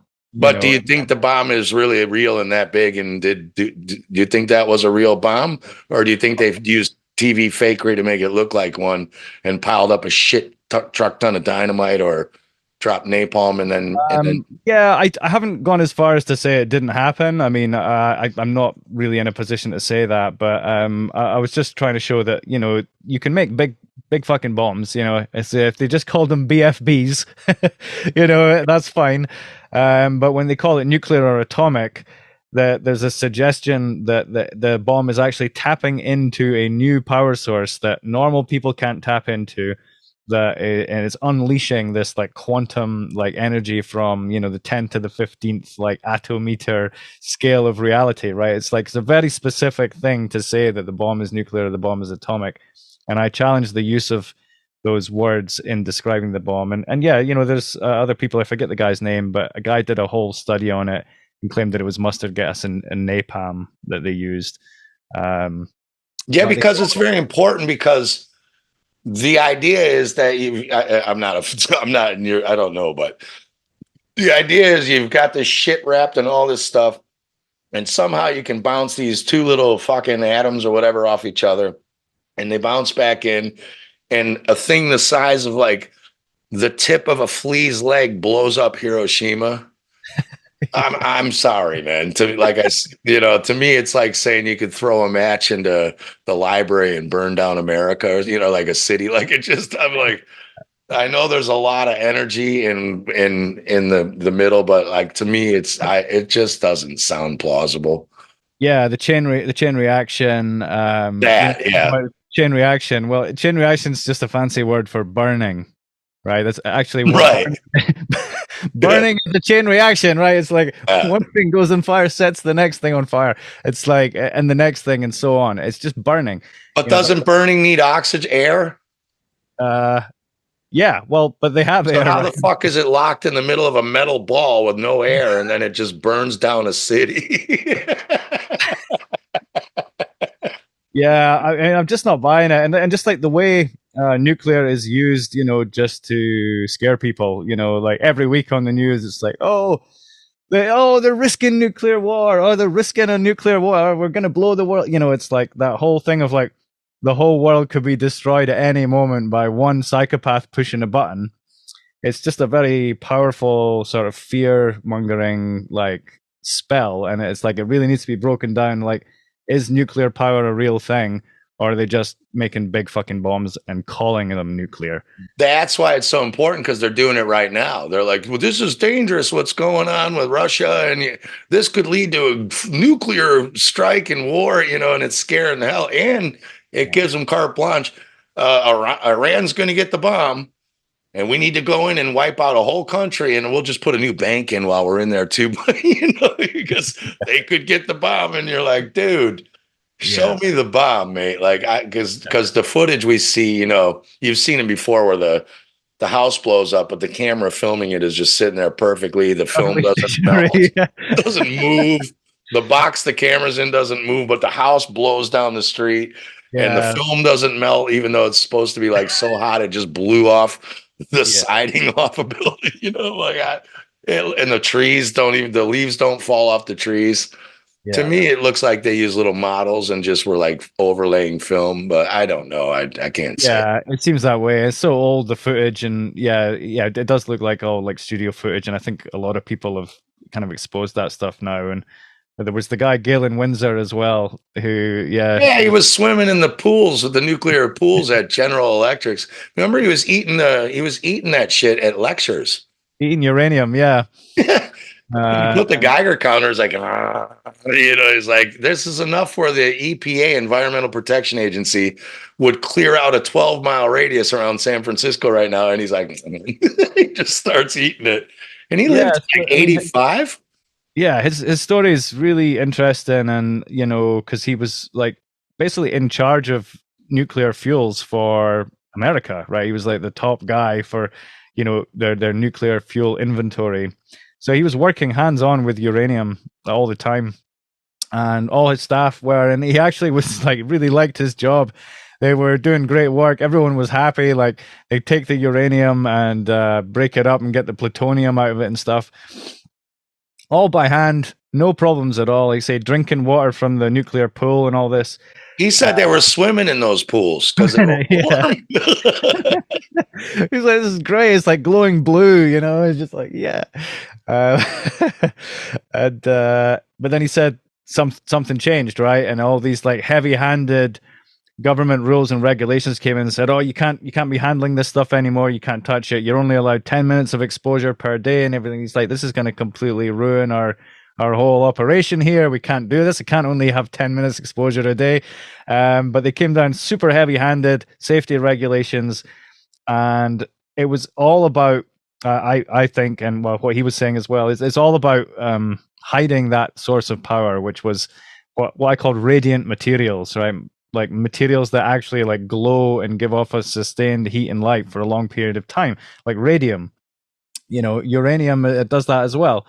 And uranium is like very similar to lead. It's found in the same ore as lead, and this, it's basically heavy lead.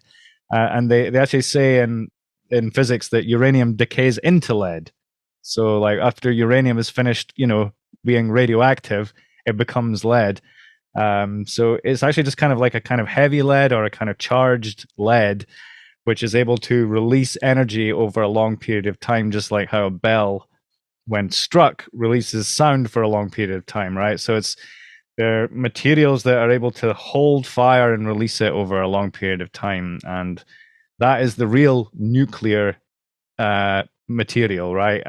It's not nuclear. That's not even the right word for it, but that's what they're trying to hide with nuclear. Well, Windsor was saying the same. He's like, it's radiation. It either burns you or it doesn't. It's fire. Yeah. It's like that's why he's holding uranium. The Geiger counter is going off, but he's like, it's not burning my skin. Yeah. But yet, even Walter Russell, who was way out there, he wrote Atomic Suicide, saying how it was crazy to bring this shit out from under the ground. But is it? Mm-hmm. Maybe he had it wrong too. I don't know. Yeah, I don't know. I mean, I've never handled these materials myself, but there's a lot of stuff from like the turn of the century. I mean, I think from like early 1900s through to about the 1930s, maybe even later, a little bit after the war. This stuff was available and it was marketed. And a famous example is the pacemakers. They were selling pacemakers in the 60s. They had a battery that lasted for 88 years. It was made by, radium. It's like they're going to implant it in the middle of your chest to keep you alive. I mean, if it was deadly, it would make no sense to implant it in someone's chest to keep them alive, right? Total crazy. Yeah. People using them to heat their homes. And of course, what they call nuclear submarines, right? That's what they have as well. They have these batteries, these power sources that last for absolutely ages. And the whole nuclear thing is really like a scare tactic to distract us from ever knowing about these powerful materials. I saw a documentary with this old couple who's been living in Chernobyl ever since the meltdown, and they got plants growing. There's animals and wildlife running around, and the people who came in to make the documentary, they have their Geiger counters and like, they are going off. There's still radiation there, but they got we got our radiation badges, and this old couple's been living in there forever. If I were in Ukraine right now, I'd get my ass into Chernobyl too, because no one's going to come in there if the war breaks out because they're all scared of it. I'd be in there next to them. I just think it's all bullshit, to be honest with you, but I don't know. Well, apparently there's like monster growth around Chernobyl, big, things are big and stuff, and which would sort of make sense if the whole area was like sort of infused with fire, essentially radiation, light energy into the materials, and then that's, feeds the plants, and then they're like huge, they're like bouncing back, but if they were actually being like eroded by, particles that are like breaking apart the atoms and stuff like that, that's not what you would see. You would see mutations and degradation and deformities and all this kind of stuff. But what you actually see is just life bouncing back like hell yeah, like after a forest fire, right? It's like the earth has gotten a new lease of life from all the fire, and a new energy for growth. Well, that's interesting too. Yeah, exactly. I look at, like, when you look at fruits, which are electric foods, well, they're up in the trees in the sun. Mm-hmm. They're getting electric, they're getting heat, like electric and wind, male. And then you look at vegetables, which when you plant seeds, they germinate when the moon's full. The farmers know to plant seeds at the full moon, the harvest moon, or they plant there, and they're growing under the soil, which is the earth, the feminine principle. And vegetables are what you use to rebuild the body. So if you need electric food or you need to cleanse the body, you eat a fruit diet, you go on a fruit fast. If you need to rebuild the body, you eat vegetables, and then the meat comes with both. So again, you can, this knowledge goes, this goes in, this is the knowledge. This is it. Yeah, that's amazing. Because I was thinking about that as well, because fruit corresponds with the air element, right? And like you say, because it's usually high up in the air, you usually have to reach up for fruit, right? But you reach down for vegetables, down to the earth. And most vegetables are, well, they grow either in the earth or on the earth. Most fruits are higher up. And you were saying about the electricity as well. So, because there's a potential difference between the ground and the air, right? It's like you have, the higher something is, the more of a voltage there is between. Oh yeah, it's like 70 or 100 volts per meter or something. I can't remember what. I think it's 70 or 100 volts per meter. Again, yeah, that's why they have these towers way up there with the antenna up there, because by the time it gets up there, you're looking at massive voltage, coming across. Yeah. I didn't even think of that either. Yeah. So the fruit's got the electric correspondence there as well, and and you got the different tastes as well. I'll talk about this in the book. So the air corresponds with sweetness. Fruit, obviously, sweetness, like sweet essences.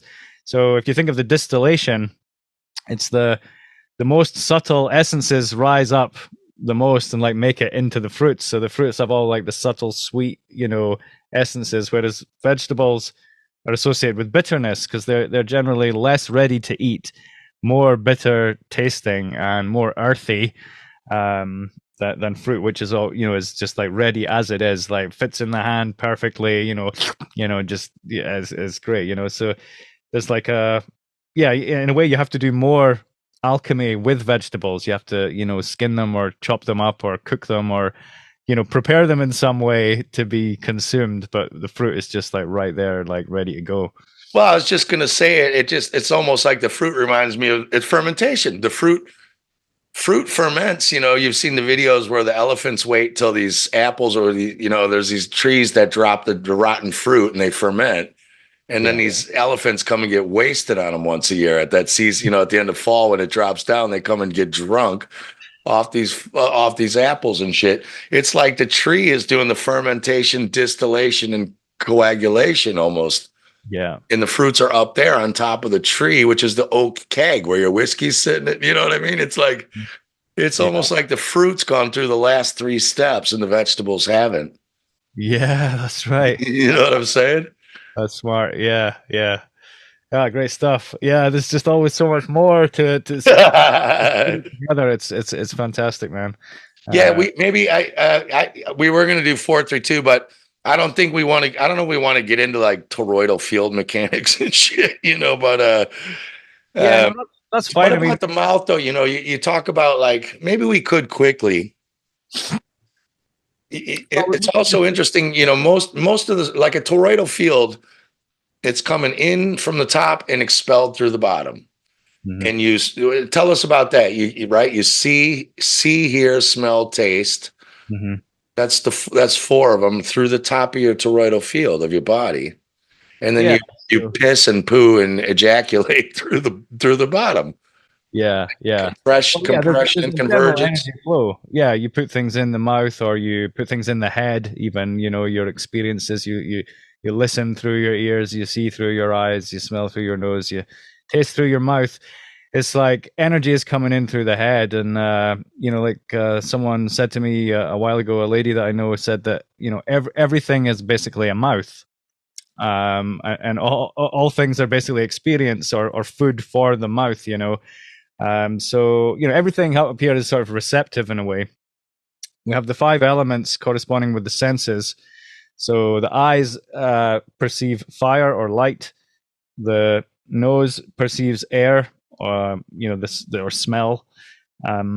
The mouth is water. It's a water sense. You're tasting the water, like, because I mean, even if you eat something dry, you need the saliva. It needs to dissolve in the saliva for you to actually taste it. So you're kind of tasting the water. And then touch is an earth sense because you feel the earth. Earth is dry and hard, right? And that's your touch. And then you have your ears, which correspond with the ether, because although people often think the ears correspond with the air because you hear the sound, but actually the ears work in water and in earth as well, right? It's like Oh yeah, you can hear underwater. you're underwater and under earth. Even if you had solid earth in your ears, you would still hear the vibrations in that earth, right? It's like because the vibration Right. travels through. So Yeah, you can put your ear also down to the railroad track to hear if the train's coming a mile down.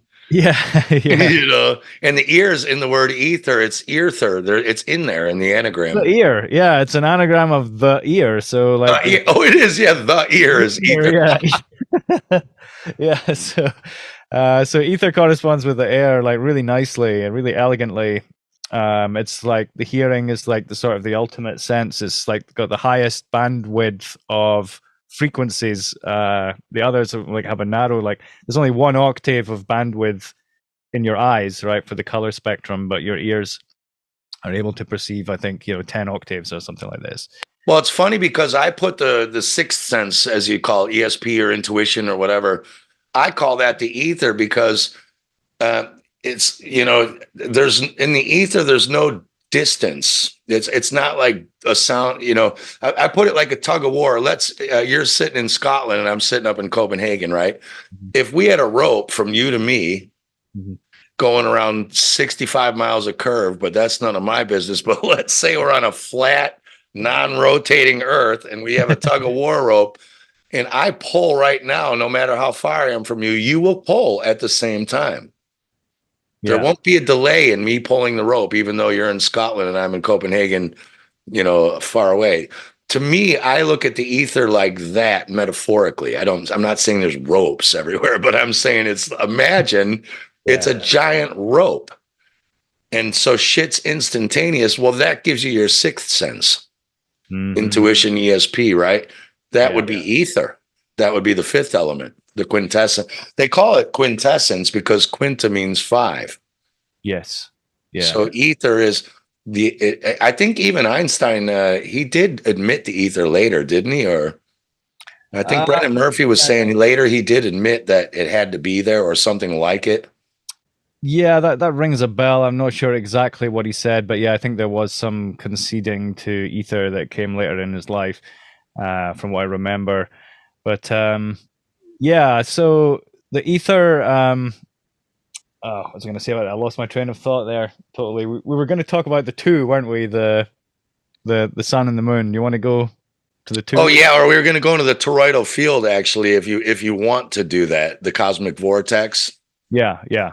Because that's what I was saying to David Parker. I can hold up some visuals in your book, but When he was saying, well, what is this electron?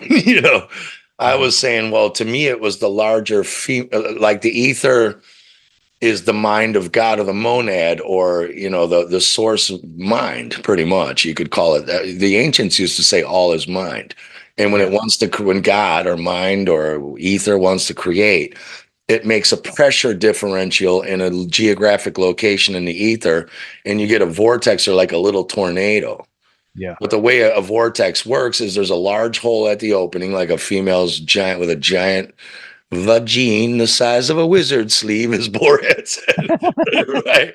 But to make the pressure differential, it needs the opposing male, and then it starts coming through the middle. But in the middle of a whirlpool, there's not water. There's nothing. Yeah. Right. Yeah. So there's your ether or whatever. But so to me, the electron is just the starting of the movement of the vortex. The energy, it goes down and then it comes up around the side. I can show you.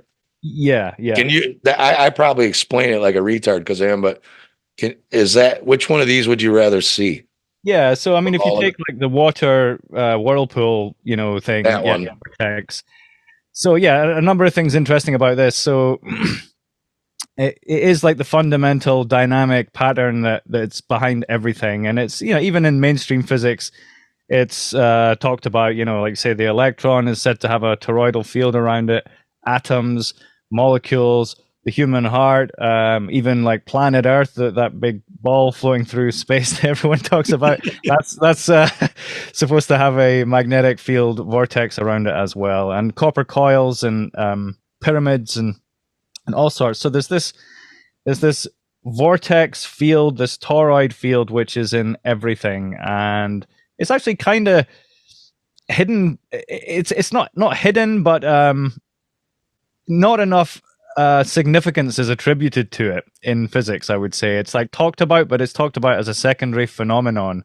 So, like in that picture there of the planet Earth, they would say that the magnetic field is generated by the spinning planet, and they say the same about the electron. So they know that fire or light responds to magnets, and they say this because the electron is spinning, and by the spinning charge produces a toroidal magnetic field around it. Now, what I would say is it's the other way around, like you described. There's no electron generating the vortex.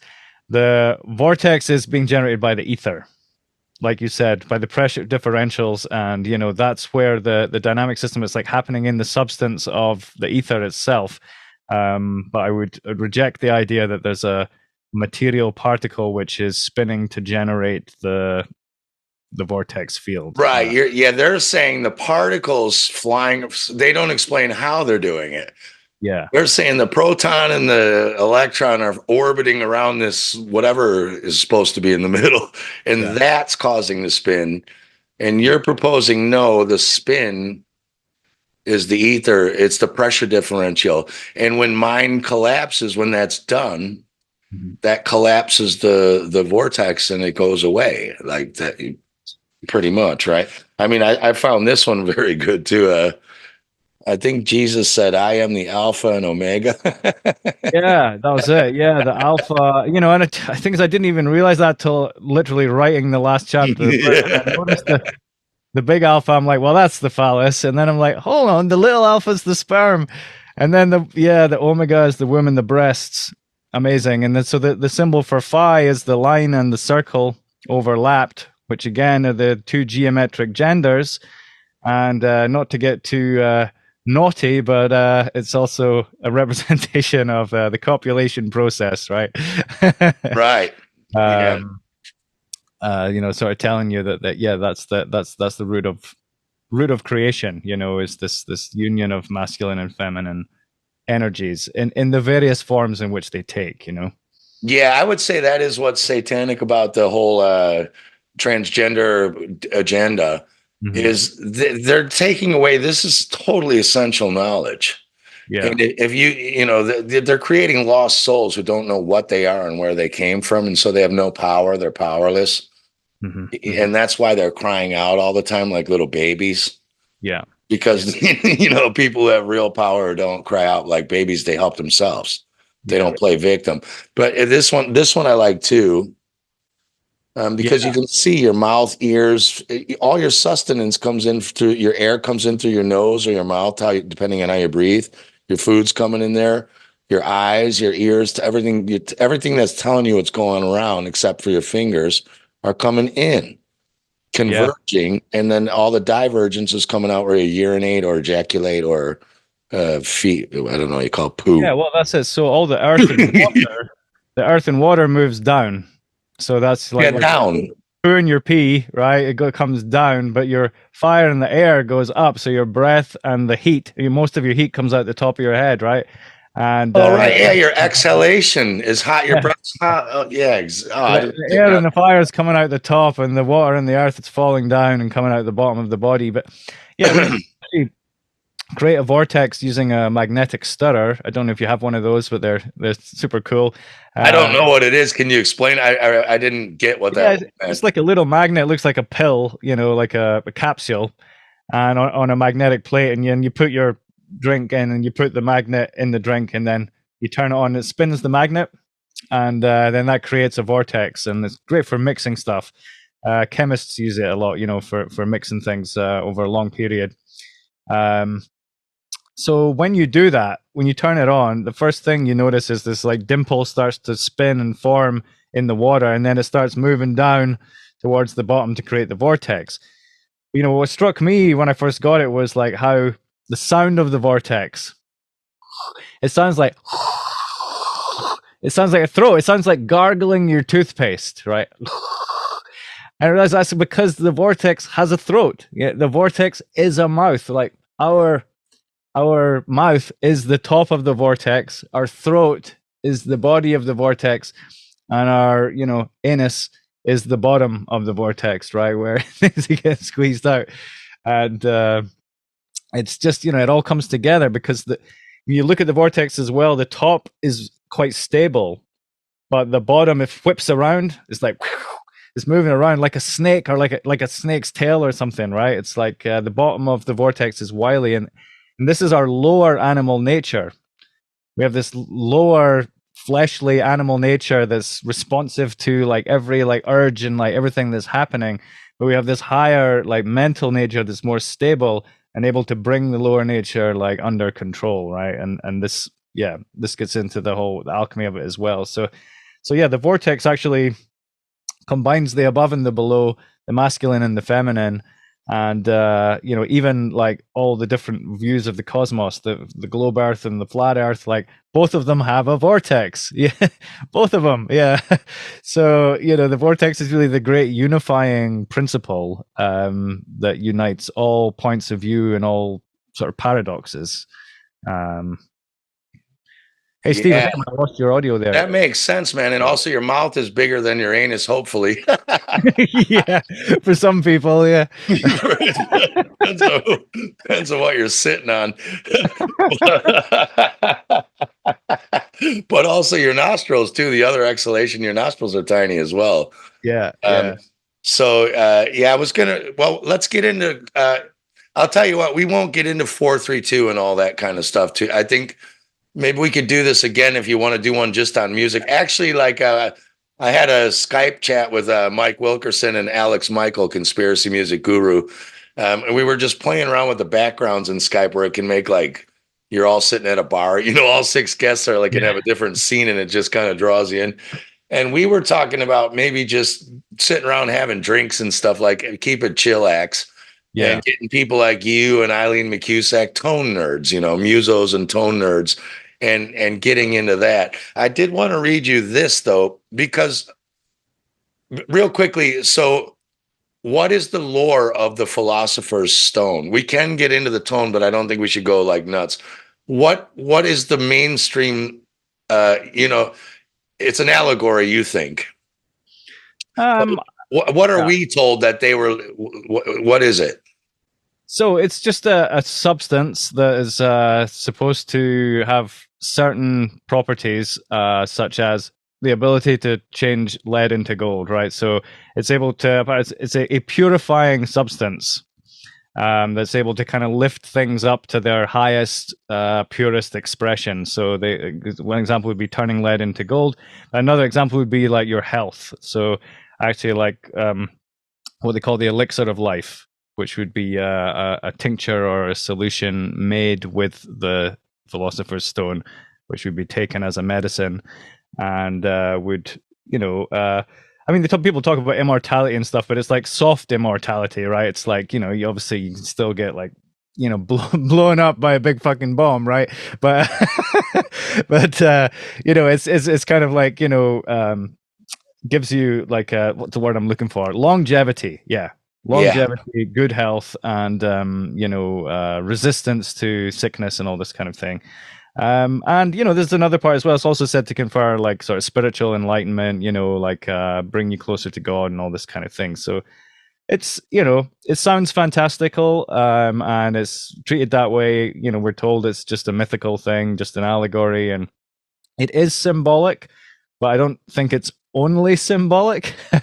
I think it's a great secret, and in fact, it's called the Philosopher's Stone for a reason, because it's only philosophers who can figure out what it is, right? And this is it's a strange thing because it's not the alchemist's stone, right? And it's not the magician's stone, and it's not the musician's stone, right? It's the philosopher's stone, and yeah, there seems to be a very specific reason for that, right? Because philosophy is about love of wisdom, and all this stuff we're talking about, like the scriptures and the alchemy and everything, like what we're really looking at and looking for is wisdom.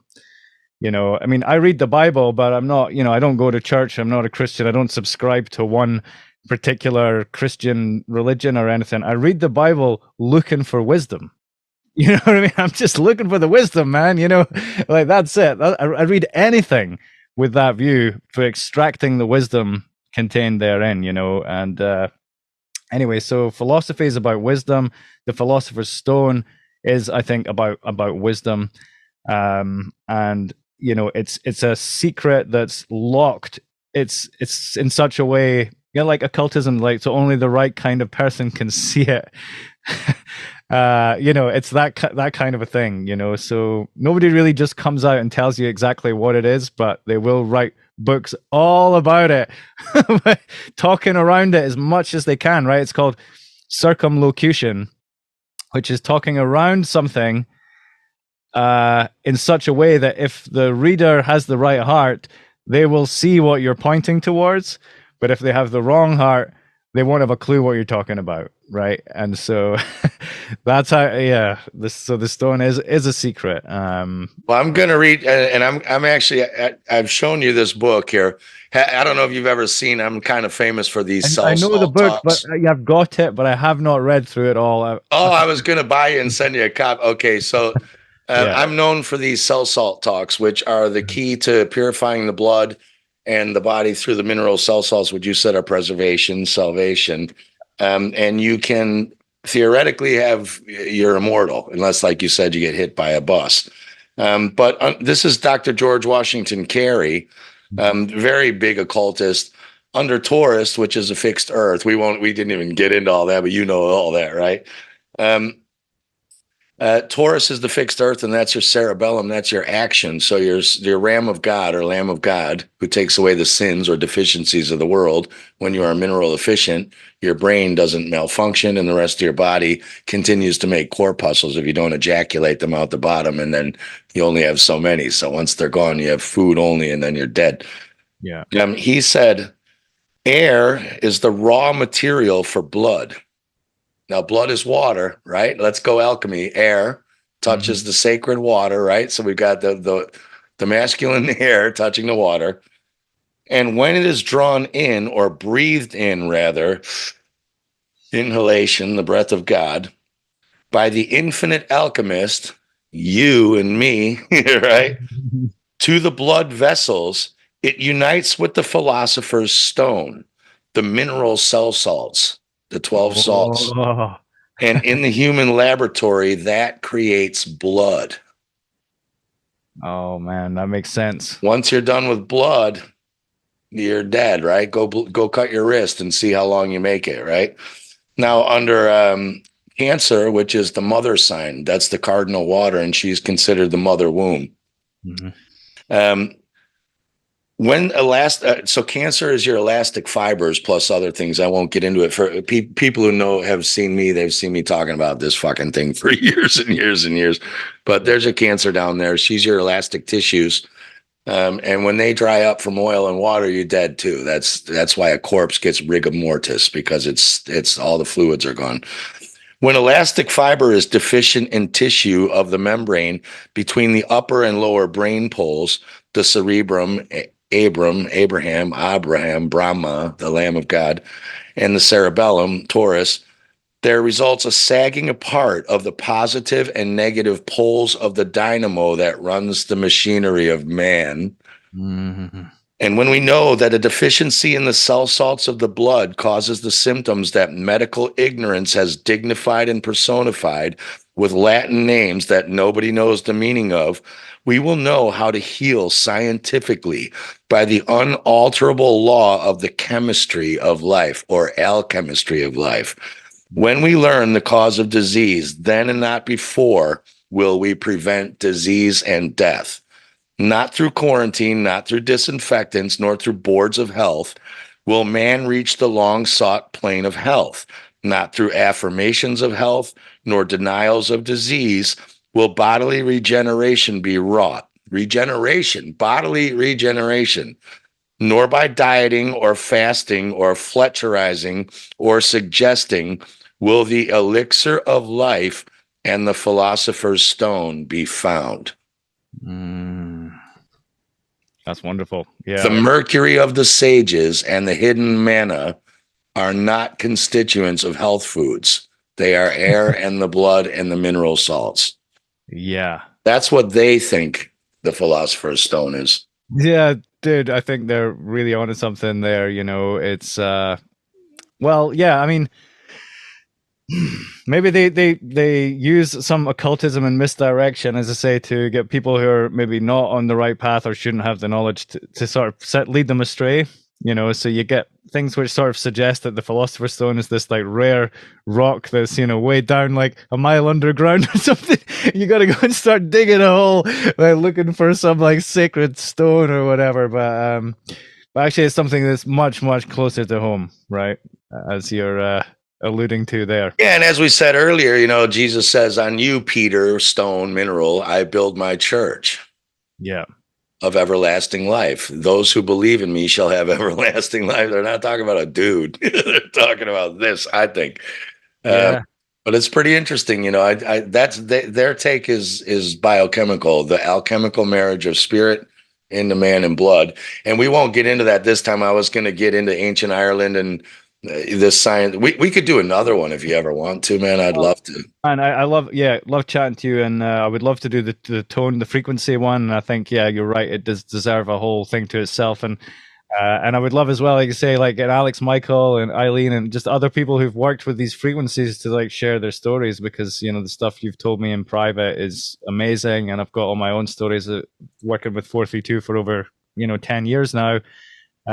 So yeah, I think there's a lot there, and there is a lot of people who would be interested in that. It's the same, maybe more in the muso camp, but it's a great topic as well. So yeah, I'd love to chat some more, Steve. But yeah, I don't even know how much time it's been. What is it, 2 hours or something? Two and a half. Yeah, exactly. We're gonna lose people, and it's been almost 2.5 hours. So, but I think this has been an awesome talk, and it's a pleasure to meet you, man. I'm not far from you. We're about an hour flight from each other, so Yeah. maybe I got to take an ox to get to your town from Edinburgh. I don't know if there's a real airport anywhere near you. Not too far from Edinburgh. Yeah, but yeah, no. Hopefully, we get to meet up soon, and we talked earlier. There might be a chance to do that later this summer, so I'll follow up on that as well. Yeah, fingers crossed. But anyway, for people listening, if you like this conversation, we haven't even touched the surface.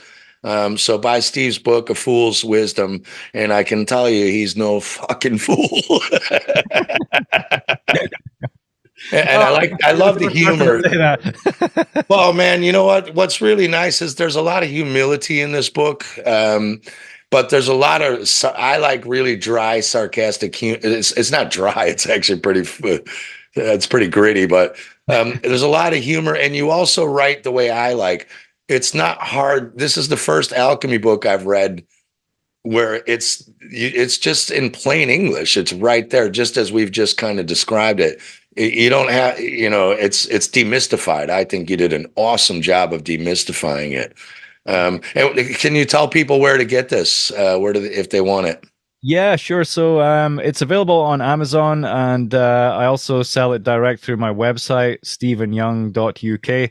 You can buy it from me directly, and I'll write you a little handwritten note and send it to you, signed, of course. So those are the options, basically.